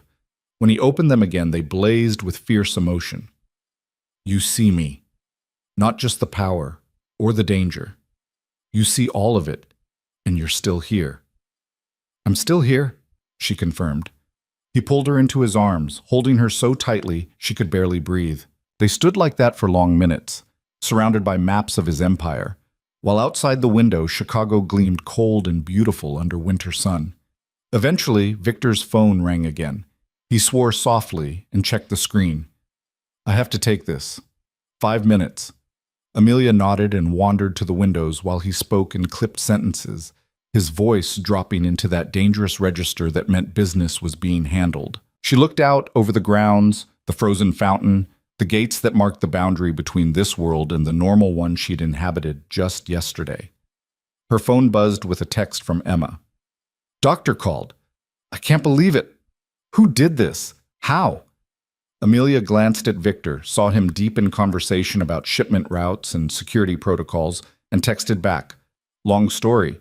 We'll explain everything tomorrow. Just know you're going to be okay." Finally, Emma's response was immediate. "I'm crying. I'm so happy I'm crying. Thank you. Thank you. I love you so much." Amelia's throat went tight. She tucked her phone away before the tears could start again. Victor ended his call and returned to her side. "Tomorrow I have meetings I can't avoid, but tonight is ours. What do you want to do?" The question was simple, but weighted with possibility. What did she want? To slow down, to think, to process everything that had happened, or to dive in completely, to surrender to this dangerous attraction and see where it led? "Show me your room," she said, making her choice. Heat flared in his eyes. "Are you sure?" "Stop asking me if I'm sure. I'm a grown woman making a conscious decision." She stepped closer, eliminating the space between them. "I want to be with you, completely. Is that clear enough?" His smile was slow and devastating. Crystal. He took her hand and led her from the war room, through corridors she hadn't seen on Eleanor's tour, up another staircase to the top floor. The master suite occupied the entire western corner of the house.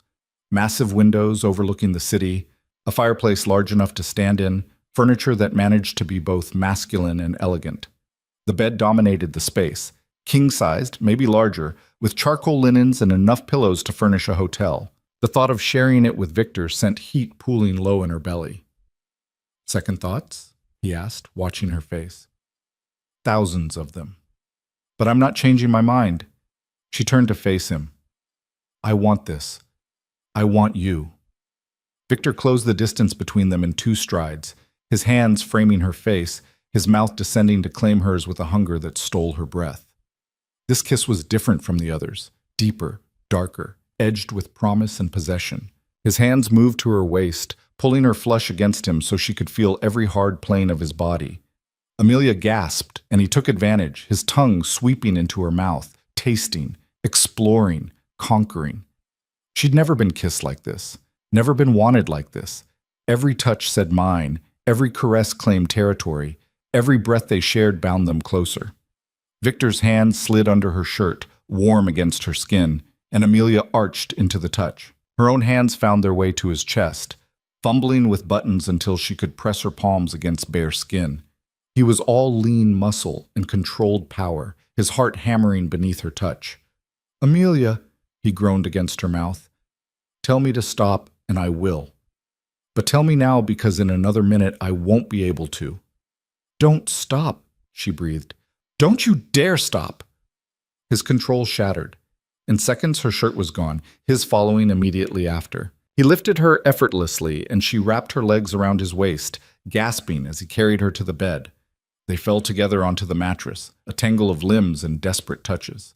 Victor's mouth moved from her lips to her jaw, her throat, the hollow of her collarbone, each kiss burning like a brand.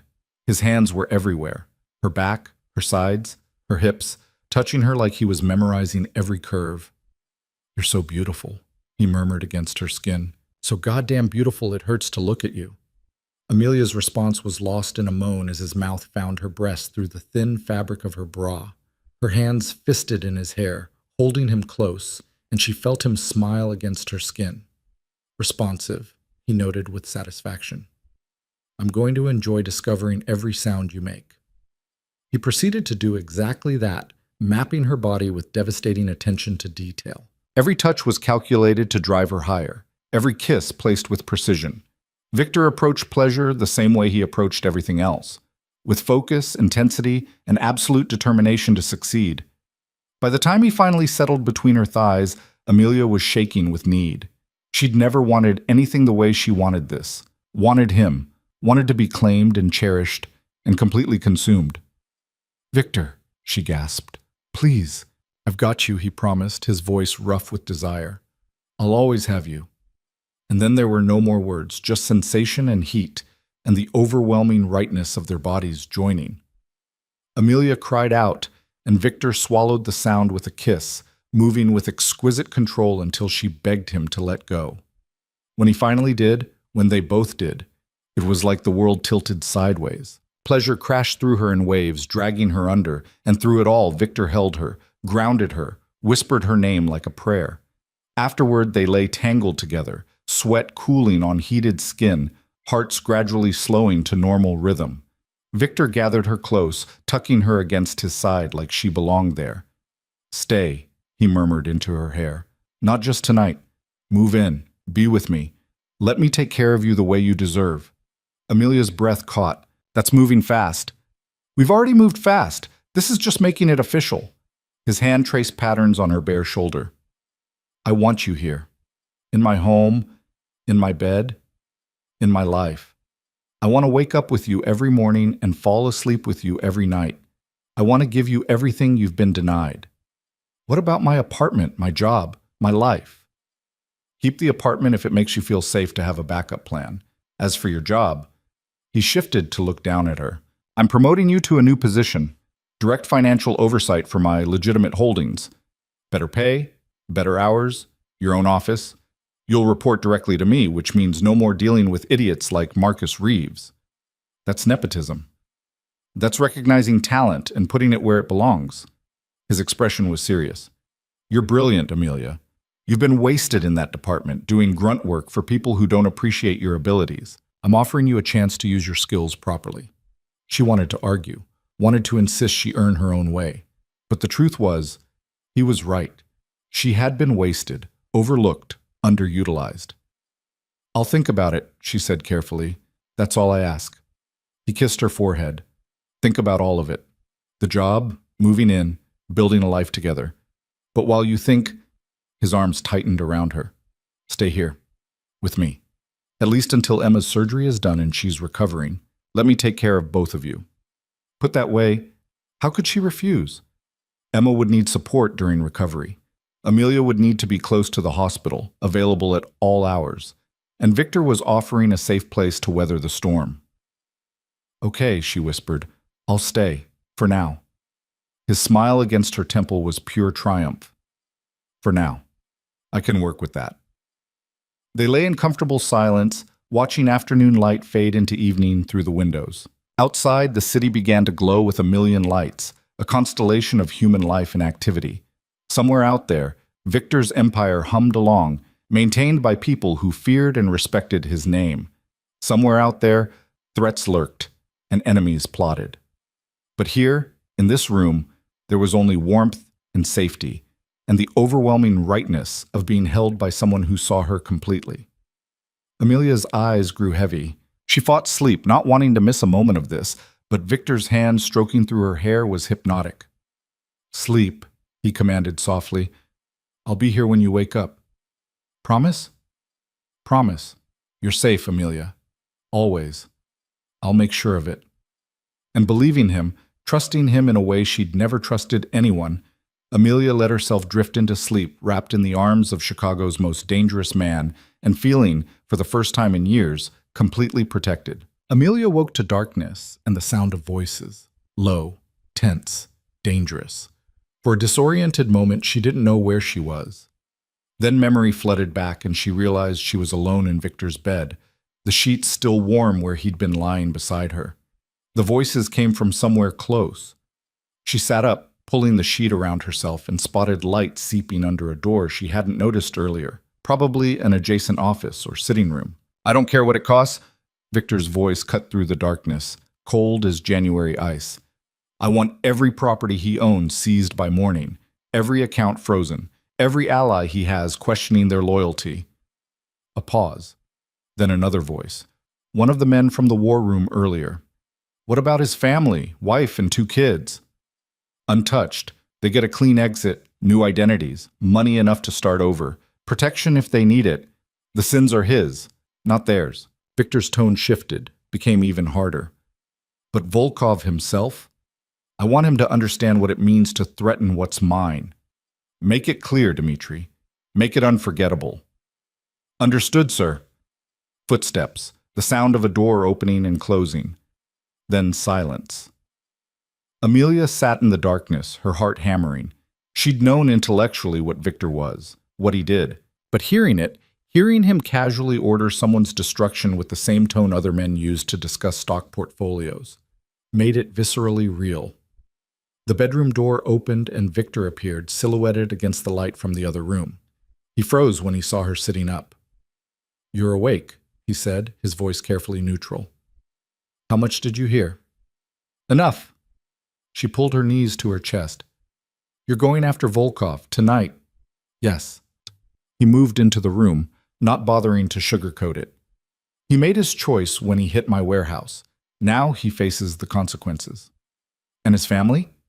"Will be protected and relocated. I don't punish children for their father's mistakes." Victor sat on the edge of the bed, his face half in shadow. "Does that make it better, that I have limits?" Amelia studied him, this man who could order executions and protect innocents in the same breath. "I don't know. Maybe. It's complicated." "It's always complicated." His hand found hers in the darkness, fingers threading through hers. "I won't apologize for what I am, Amelia, or for protecting my empire. But I need you to tell me, can you live with this? With knowing what I do, even if you're not part of it?" The question hung between them, weighted with everything they'd built in barely 2 days. "I'm still here," she said quietly. "That should tell you something. It tells me you're braver than most, or crazier." His thumb stroked across her knuckles. "Come back to bed. Let me hold you. Tomorrow's going to be difficult. Emma's consultation, decisions to make. You need rest." He was right. Amelia let him pull her back down into the warmth of the sheets, curling against his chest as his arms wrapped around her. His heartbeat was steady beneath her ear, strong and sure. "Tell me about your mother," she said into the darkness. Eleanor mentioned the conservatory. Victor went still.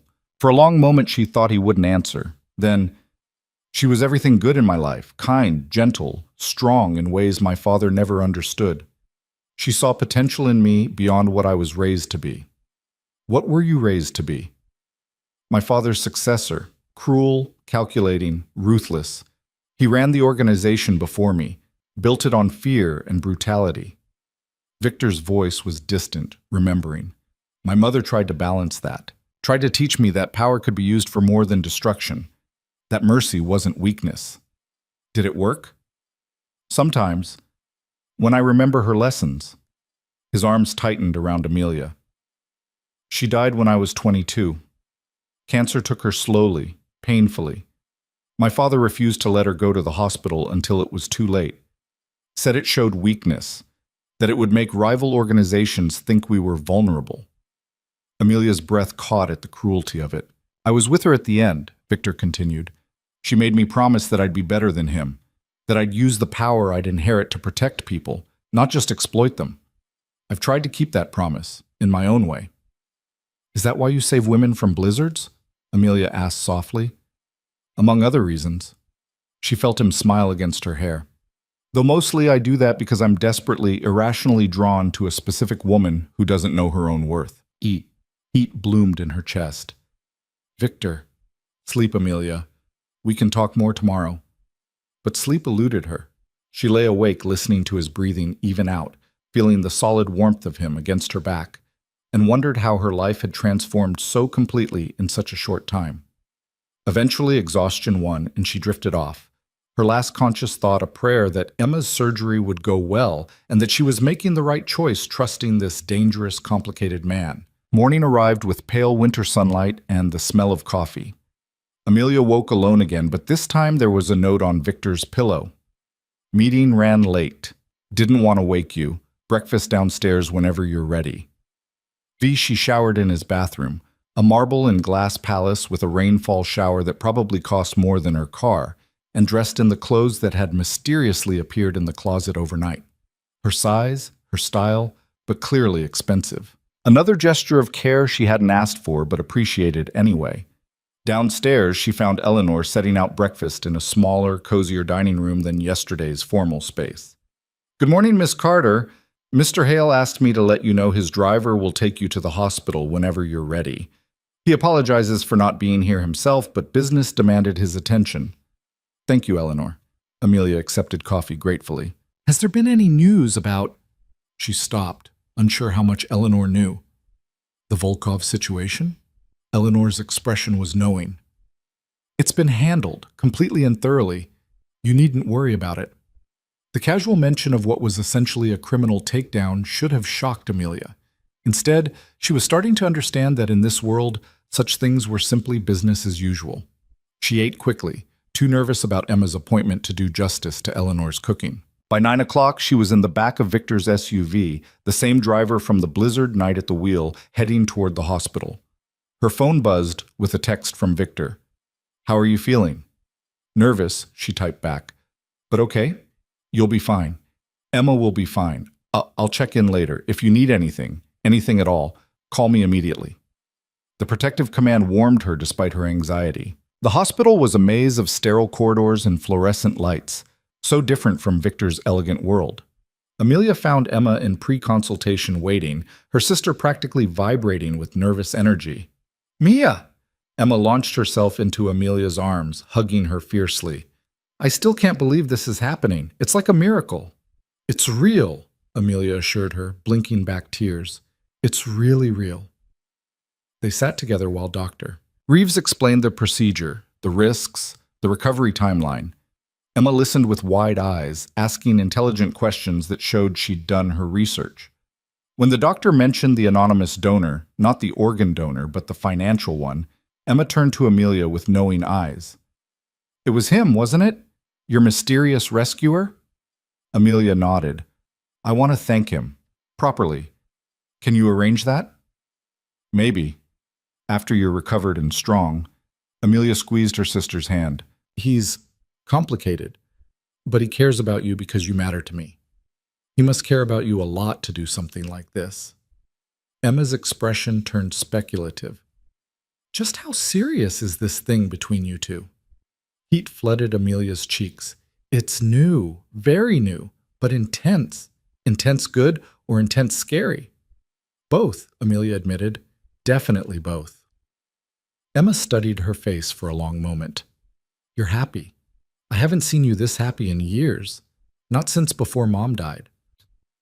The observation struck deep. Amelia hadn't realized how much weight she'd been carrying, how much of herself she'd lost to stress and struggle and endless responsibility. But Emma was right. She felt lighter now, less alone. "He makes me feel seen," Amelia said quietly. "Like I matter. Like I'm worth protecting and caring for." "You are worth that. You always have been." Emma's eyes shone with tears. "I'm glad someone's finally showing you."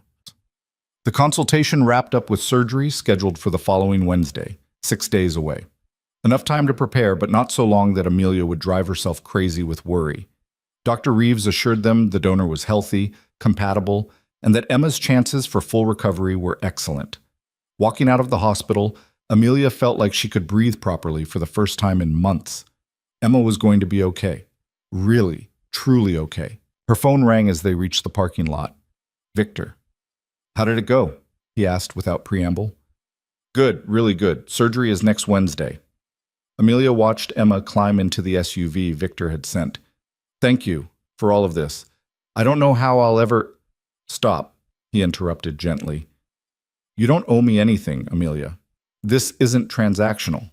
I did it because seeing you happy makes me happy. That's all." Her throat went tight. "I want to see you. Are you at the office?" "I can be wherever you need me to be." "Your house, then. I'll be there in 20 minutes." "I'll meet you there." The drive back felt longer than it should have, anticipation building with every mile. When they pulled through the gates, Victor's car was already there, and he was standing on the front steps waiting. Amelia barely made it out of the SUV before she was in his arms, kissing him with all the gratitude and emotion churning through her. He caught her, lifted her, held her against him while she poured everything into the kiss. "Thank you," she breathed against his mouth. "Thank you, thank you, thank you." "Always," he murmured back, carrying her into the house. "Anything you need, anything at all." They made it as far as the library before the desperate need became too much. Victor set her on the edge of the massive desk, his hands already working at her clothes, his mouth hot against her throat. "Here?" she gasped. "Here, now.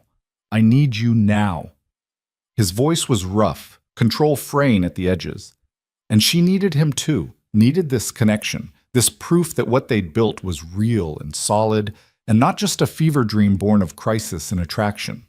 They came together with desperate urgency, mouths fused, hands grasping, bodies seeking the perfect fit. Amelia's back arched as Victor drove into her, pleasure sparking along every nerve. The desk was hard beneath her, but she didn't care, too lost in sensation and need and the overwhelming rightness of being claimed by this man. "Mine," Victor growled against her skin. "Say it. Say you're mine." "Yours," she gasped. "I'm yours, Victor, completely." The words seemed to break something in him. His control shattered and he took her with devastating intensity, driving them both higher, until pleasure crested and crashed and left them shaking in its wake. Afterward, Victor cradled her against his chest, both of them still clothed but thoroughly disheveled. His heart hammered beneath her ear, his breathing ragged. "That was," he started. "Necessary," Amelia finished. "That was necessary." His laugh was low and warm. "Yes, definitely necessary." He pressed a kiss to her temple. "But maybe next time we make it to an actual bed." "Maybe." She smiled against his shirt. "No promises, though." He helped her straighten her clothes, his hands gentle and proprietary, as he buttoned her blouse and smoothed her hair. The tenderness of the gesture, after the intensity of what they'd just shared, made her chest ache. "I have something for you," Victor said, reaching into his jacket pocket. He pulled out a small key on a platinum chain. "For the house. So you can come and go as you please. This is your home now, too." Amelia stared at the key, understanding the significance. This wasn't just access to a building. This was acceptance into his private world, his sanctuary. "I haven't officially moved in yet," she pointed out. "You will," said with absolute certainty. "So you might as well have the key now." She took it, the metal warm from being against his body. "Thank you. There's more." He pulled out his phone and showed her an image. A penthouse apartment with floor-to-ceiling windows overlooking the lake. "This is yours too. Fully furnished, fully paid for. Close to the hospital so you can be near Emma during her recovery. It's in your name, no strings, no conditions. If you decide you need space from me, from this, you have somewhere to go." Amelia's hands trembled as she looked at the photos. "Victor, this is too much." "It's not nearly enough." His voice was fierce. "I'm asking you to take a leap of faith with me, Amelia. To trust me with your safety, your future, your heart. The least I can do is make sure you have options. That you're never trapped or dependent or forced to stay because you have nowhere else to go." The gesture was so thoughtful, so considerate of her autonomy, that tears pricked her eyes. You're trying to protect me from yourself. I'm trying to protect you from everything, including my own selfishness. He cupped her face, his expression serious. I want you to choose me because you want to, not because you need to. This apartment gives you freedom to make that choice honestly. She kissed him then, pouring all her complex emotions into it, gratitude and desire and fear, and something that felt dangerously close to love. I choose you, she whispered against his mouth. I'm terrified, and it's crazy, and I have no idea what I'm doing, but I choose you. Victor's arms banded around her, holding her like she might disappear if he let go. I won't let you regret it. I swear to you, Amelia, I will spend every day proving I'm worthy of that choice. They stood like that for long moments, wrapped in each other, while outside the library windows snow began to fall again, gentler this time, beautiful instead of brutal. Eventually, Victor's phone buzzed with an insistent rhythm that meant business couldn't be ignored any longer. He swore softly and checked the screen. I have to deal with something, he said, frustration clear in his voice. But tonight, let's have dinner, just us. No business, no interruptions. I want to know everything about you that I don't already know. You mean there are things you haven't already researched? Amelia teased. Your favorite color, your first kiss, what you wanted to be when you were 7, the things that make you laugh, the songs that make you cry. His smile was soft. The things that make you you, not just facts in a file. The distinction melted her. Tonight sounds perfect. He kissed her once more, lingering and deep, then reluctantly pulled away. Eleanor will help you settle in. Anything you need from your apartment, my people will get it. Anything you need, period. You tell me. I'm starting to notice a pattern, Amelia said. You're very good at taking care of people. Only people who matter, and you, Amelia Carter, matter more than anything else in my world. Then he was gone, striding from the library with that predatory grace, already pulling out his phone to handle whatever crisis demanded his attention. Amelia remained in the library, running her fingers over book spines, processing everything that had happened in less than 48 hours. Her life had been completely upended. She'd gone from struggling accountant to the protected lover of Chicago's most powerful criminal. She'd secured her sister's future. She'd been given keys to a mansion and a penthouse she didn't ask for. She should feel overwhelmed, trapped, panicked. Instead, she felt something she hadn't experienced in years. Hope. Her phone buzzed with a text from Emma. Are you okay? You seem different today. Happy, different. Amelia smiled and typed back, I'm good, really good. Better than I've been in a long time. It's because of him, isn't it? The mysterious benefactor? Yes. His name is Victor. And yes, before you ask, it's serious. Tell me everything. And I mean everything. After your surgery. When you're recovered and can handle the full story. Trust me, it's complicated. I'm holding you to that. Love you, Mia. Love you too, Em. Rest. Build your strength. Wednesday is coming. Amelia tucked her phone away and moved through the house, exploring rooms she'd only glimpsed before. She found herself drawn back to the conservatory, to the tropical warmth and living green that Victor's mother had created. Eleanor found her there an hour later, sitting among the orchids with a book from the library. Mr. Hale asked me to show you to your room, Eleanor said. He's had your belongings brought from your apartment and everything unpacked. My room? Amelia's eyebrows rose. I thought I was staying in his. You have the option of both. Eleanor's smile was knowing. Mr. Hale is many things, but presumptuous isn't one of them. He wants you to have your own space if you need it. The consideration shouldn't have surprised her anymore, but it did. Every time she thought she had Victor figured out, he revealed another layer of thoughtfulness. Eleanor led her to a suite on the second floor, smaller than Victor's, but no less beautiful. Her clothes hung in the closet, her toiletries arranged in the bathroom, her books stacked on the nightstand. Someone had even brought her laptop and the photos of Emma she kept on her desk. This is incredible, Amelia breathed. Mister, Hill wanted you to feel at home, to have space that's entirely yours. Eleanor moved toward the door, then paused. He's a good man, Miss Carter. Complicated, certainly. Dangerous in his way, but good where it matters. I hope you'll remember that when things get difficult. When? Amelia asked. Not if. In his world, difficulties are inevitable, but I believe you're strong enough to weather them. Eleanor's expression was warm, and I believe he'll move heaven and earth to protect you from the worst of it. After Eleanor left, Amelia spent time arranging her things, making the space feel like hers. It was strange, having so much room. Her entire apartment could have fit in this suite with space left over, but it wasn't the size that made her emotional. It was the care evident in every detail. Someone had remembered that she liked lavender-scented candles, that she took her vitamins in the morning, that she kept a specific photo of her and Emma from their last vacation on her bedside table. Victor had paid attention, had ensured every small comfort was provided.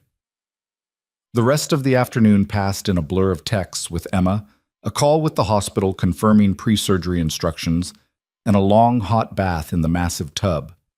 By the time evening approached, Amelia felt steadier, more grounded in this new reality. She dressed for dinner in one of the new outfits that had appeared in her closet, a simple black dress that managed to be elegant without being overly formal. When she descended the stairs at 7, Victor was waiting in the foyer, wearing dark slacks and a charcoal sweater that made his eyes look almost black. "You're beautiful," he said, his voice dropping to something rough and appreciative. "You're not so bad yourself." She accepted the hand he offered, letting him lead her to a small dining room she hadn't seen before, intimate, candlelit, set for two. "I wanted tonight to be about us," Victor said, pulling out her chair. "No business, no empire, no complications, just two people getting to know each other." Over wine and food prepared by Eleanor's expert hands, they talked, really talked. Amelia learned about Victor's childhood, the brutal education and power his father had provided, the gentler lessons his mother had taught in secret. She learned about his first kill at 17, done in self-defense but traumatic all the same. She learned about the years he'd spent wresting control of the organization from his father's loyalists, transforming it from blunt brutality into something more surgical and strategic. In turn, she told him about growing up with Emma, about their mother's death from the same kidney disease Emma now fought, about her father walking away when medical bills mounted, unable to handle the pressure, about working 3 jobs through college to graduate debt-free, only to immediately take on Emma's debts instead. "You've been carrying the world on your shoulders," Victor said quietly, his hand covering hers on the table. "For how long?" "Since I was 19, almost 10 years. And who takes care of you?" The question hit like a physical blow.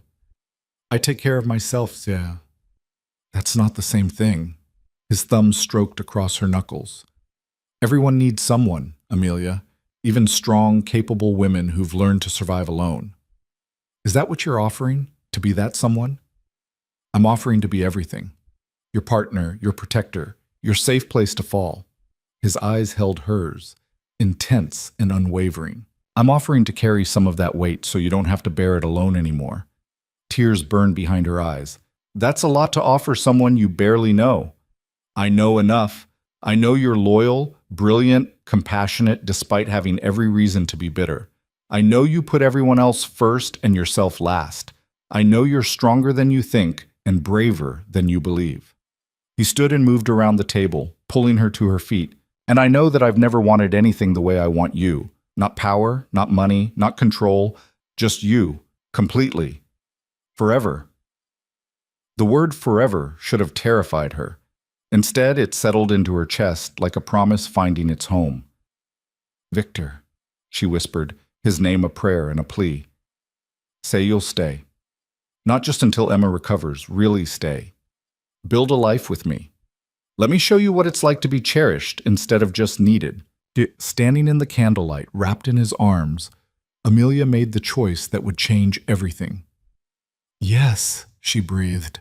"I'll stay. I'll build a life with you. Her voice broke. "I'll let you cherish me."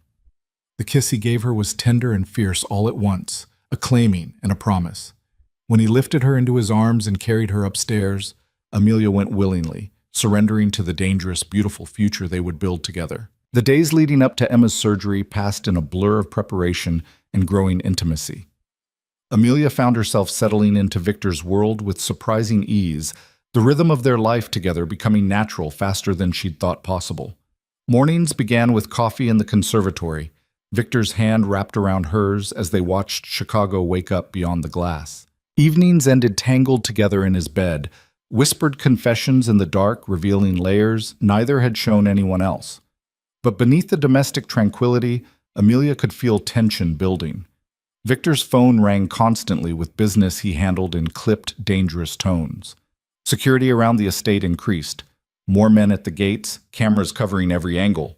Protocols she didn't fully understand but recognized as necessary. On Tuesday evening, the night before Emma's surgery, Victor found Amelia pacing the library, too anxious to sit still. "She's going to be fine," he said, pulling her into his arms.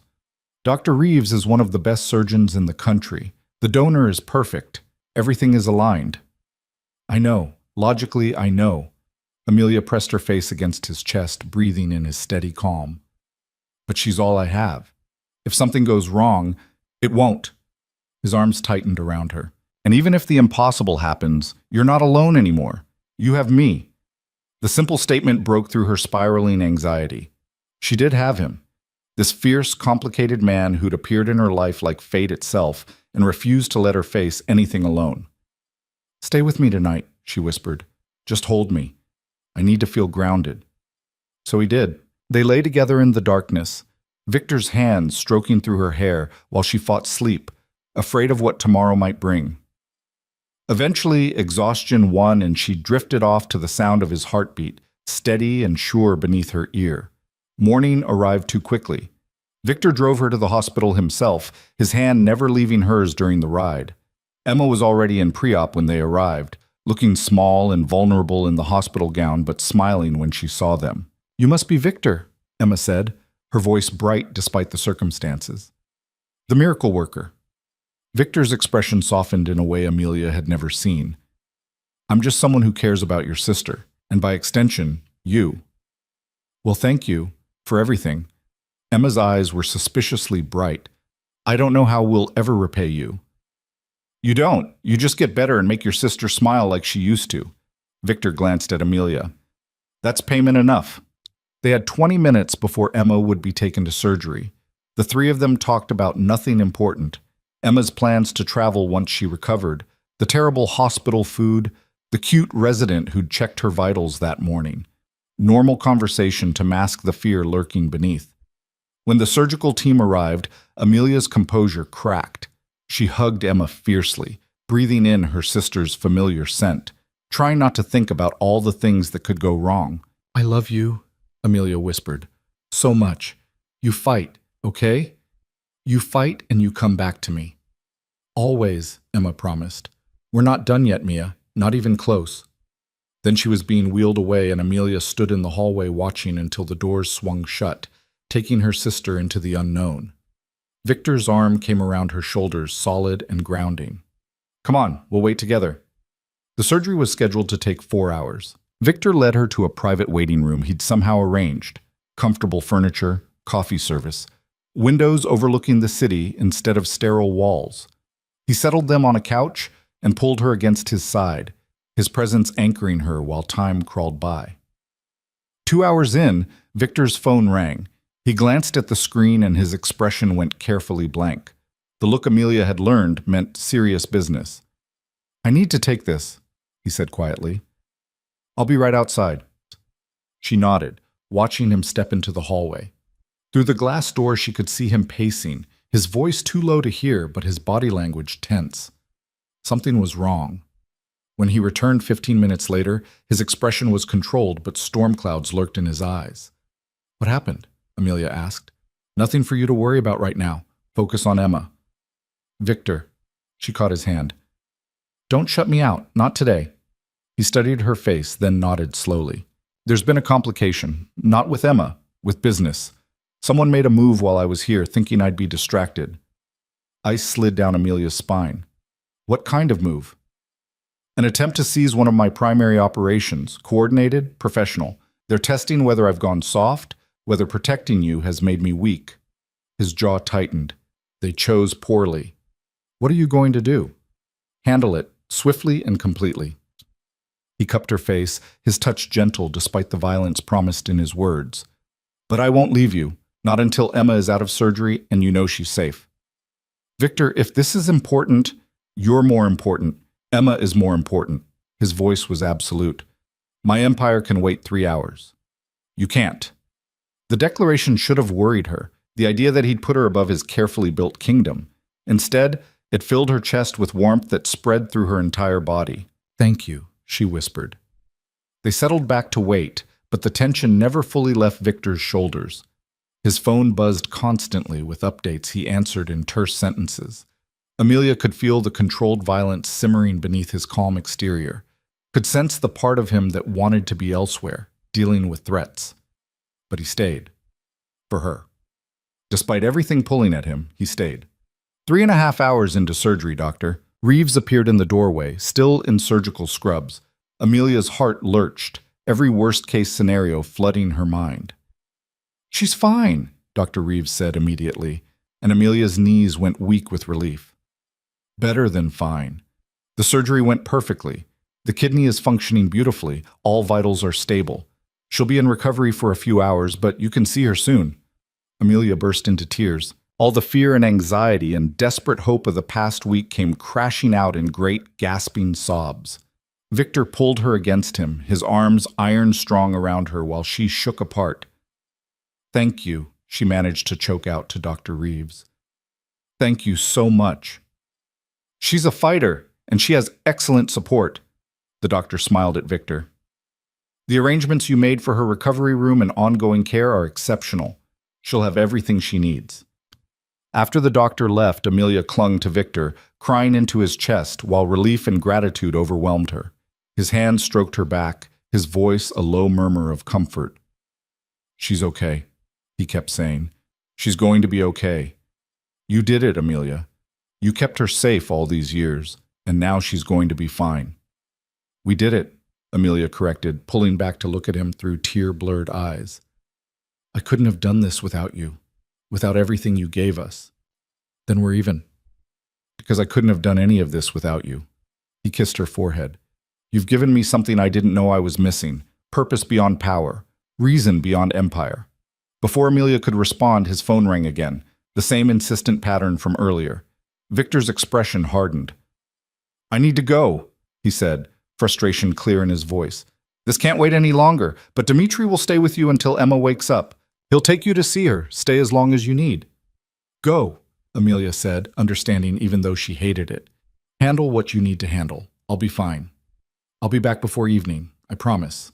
He kissed her hard and fast, then was gone, moving with lethal purpose. Dmitri appeared moments later, the massive, scarred man from Victor's war room. Up close, he was even more intimidating, but his voice was gentle when he spoke. Miss Carter, I'm to stay with you and ensure you have everything you need. Thank you, Dmitri. They waited another hour before a nurse came to take Amelia to recovery. Emma lay in a private room that looked more like a hotel suite than a hospital, already awake and groggy, but smiling. Mia, she slurred, still foggy from anesthesia. I'm okay. I'm really okay. Amelia collapsed into the chair beside the bed, gripping Emma's hand like a lifeline. You are. You're perfect. How do you feel? Like I got hit by a truck, but in a good way? Emma's laugh was weak but genuine. Where's Victor? I wanted to thank him. He had to handle something urgent. He'll be back later.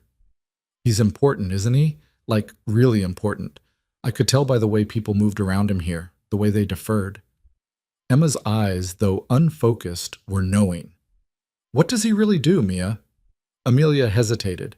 They'd agreed to wait until Emma was stronger for this conversation. But looking at her sister's face, still pale but determined, she realized Emma deserved the truth.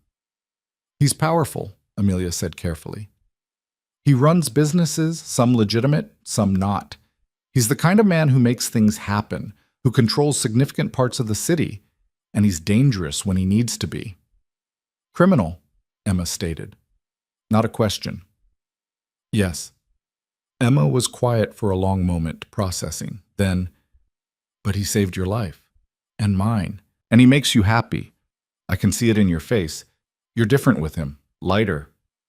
I am, Amelia admitted. He's complicated, Em. His world is dark, and there are things about it I'll probably never fully understand or accept, but he's also protective and thoughtful, and he sees me in ways no one else ever has. Then that's enough. Emma squeezed her hand weakly. Life's too short to judge how happiness finds us. If he treats you well and keeps you safe, that matters more than anything else. The acceptance brought fresh tears to Amelia's eyes. I love you, you know that? I know. I love you too. Emma's eyes were already drifting closed again. Stay with me? Always. Amelia sat with Emma while her sister dozed, watching the monitors that showed her vital signs strong and steady. The kidney was working. Emma was healing. After years of fear and struggle, they'd made it to the other side. She must have dozed herself because she woke to Victor's hand on her shoulder, his voice low in the dim room. How is she? Perfect. Sleeping well.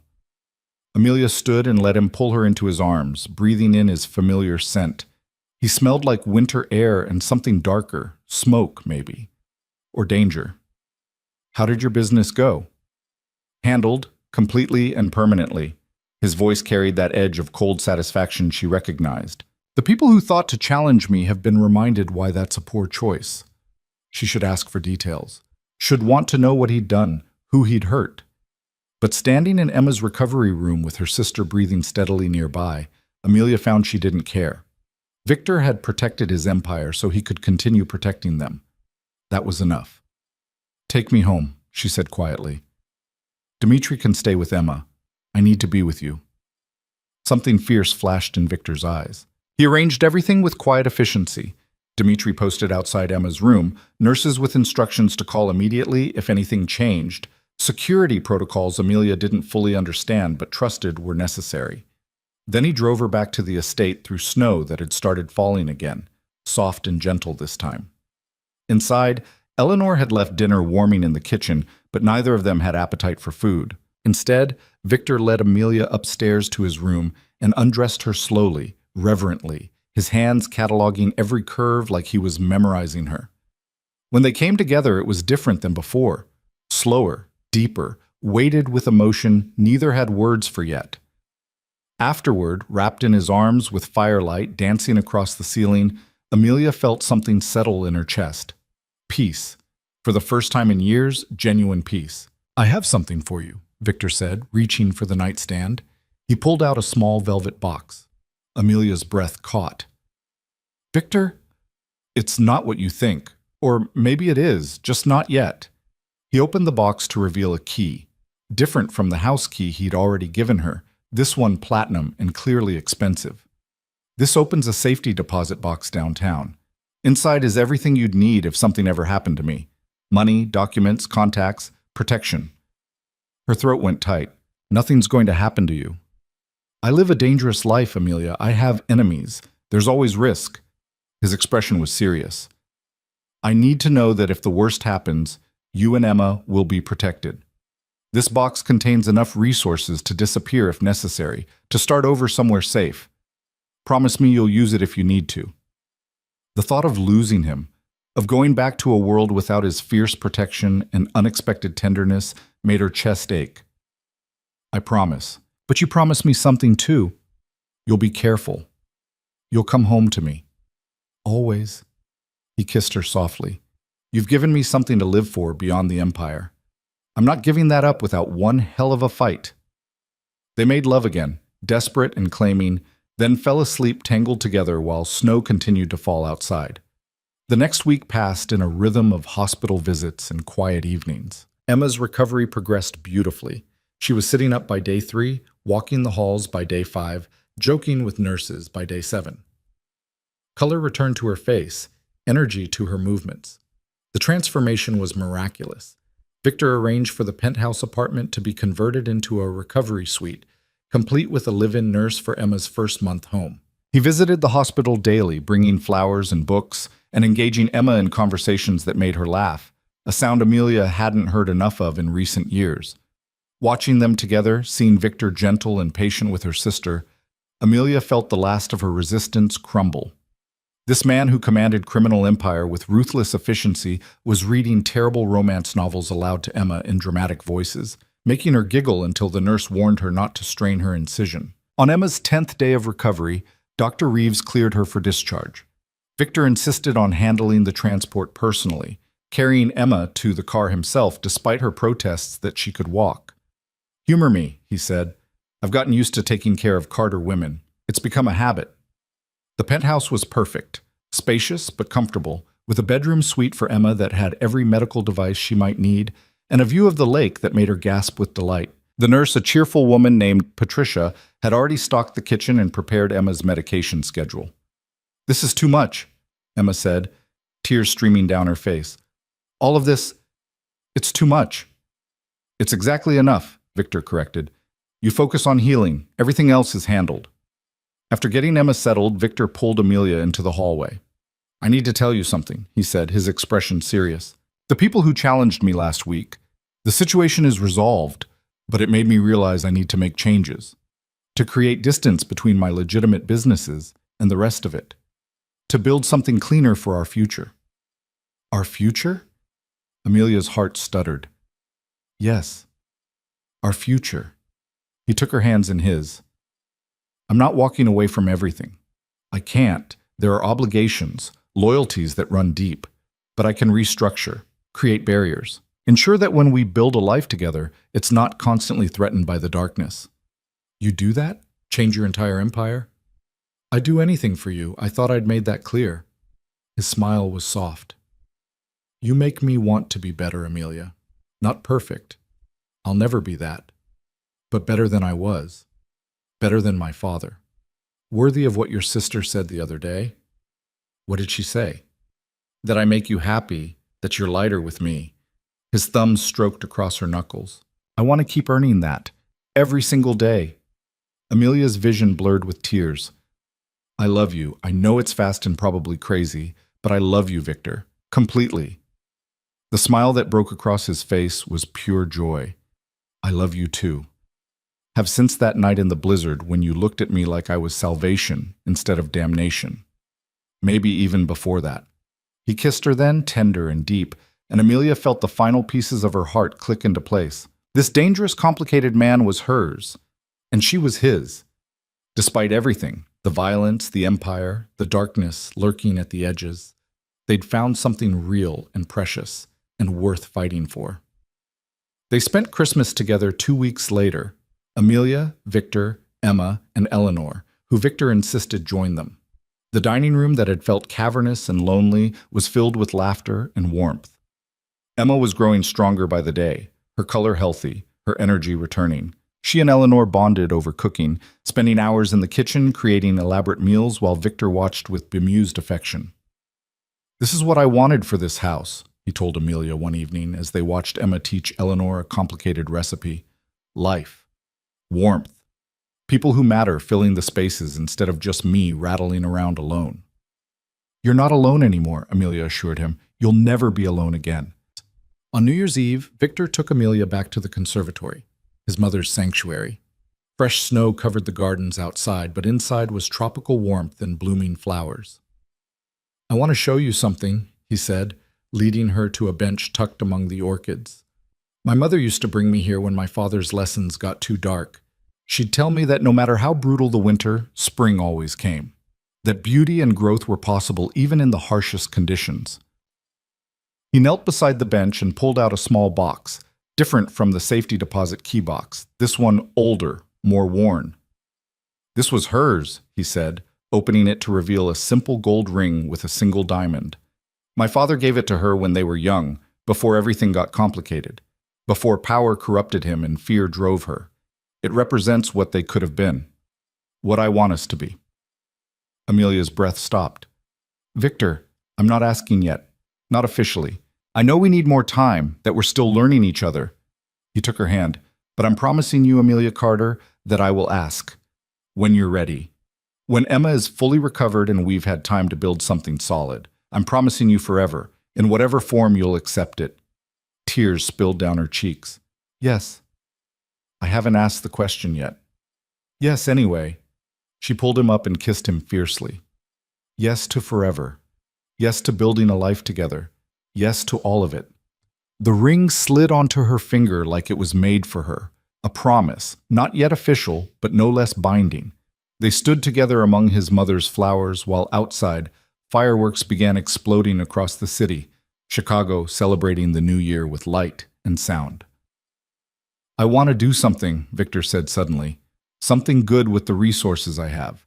Emma mentioned wanting to help other people waiting for transplants, people who can't afford treatment. She did? This afternoon. Said she wanted to pay it forward, to give others what she'd been given. His expression was thoughtful. What if we started a foundation? Anonymous, focused on medical expenses for people who fall through the cracks. We could use some of my wealth for something genuinely good. The idea was perfect. Emma would love that, and so would I. Then we'll do it. I'll have my lawyers draw up the paperwork next week. He pulled her closer, his arms wrapping around her as explosions of color painted the sky. This is just the beginning, you know. Us, the foundation, building something that matters. We're going to create something beautiful out of all this darkness. Standing in his arms, wearing his mother's ring, watching the city celebrate while Emma recovered safely nearby, Amelia believed him. They'd started in a blizzard, in the cold and dark, with death breathing down her neck. But they'd found warmth, found life, found love in the most unexpected place. Victor had been right that first night. He wasn't a good man. His empire was built on fear and violence, his power maintained through methods she'd probably never fully accept. But he was her man, and with her he was capable of extraordinary tenderness and devastating devotion. "I love you," she whispered against his chest. "My dangerous, complicated, surprisingly gentle man. I love you too, my brave, brilliant, unexpectedly fierce woman." He tilted her face up to his.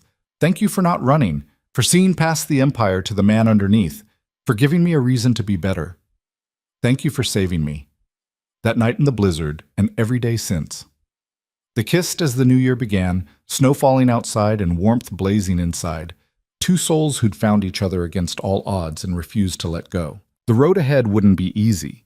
Victor's world would always carry shadows, and Amelia's conscience would always struggle with his methods. But they'd face it together, bound by a love forged in crisis and tempered by choice. Emma recovered fully, her new kidney functioning perfectly. The foundation was established by spring, quietly funding medical care for hundreds of people who'd been forgotten by the system. Victor restructured his empire, creating legal barriers between his legitimate and illegitimate operations, ensuring Amelia was protected from the worst of it. And on a warm evening in June, in the conservatory surrounded by his mother's flowers and their closest friends, Victor asked the question properly. Amelia said yes, again, still, always. And they built a life together that honored both the light and the dark. Because sometimes salvation came from unexpected places. Sometimes love bloomed in winter. Sometimes the most dangerous man in Chicago was exactly the hero you needed.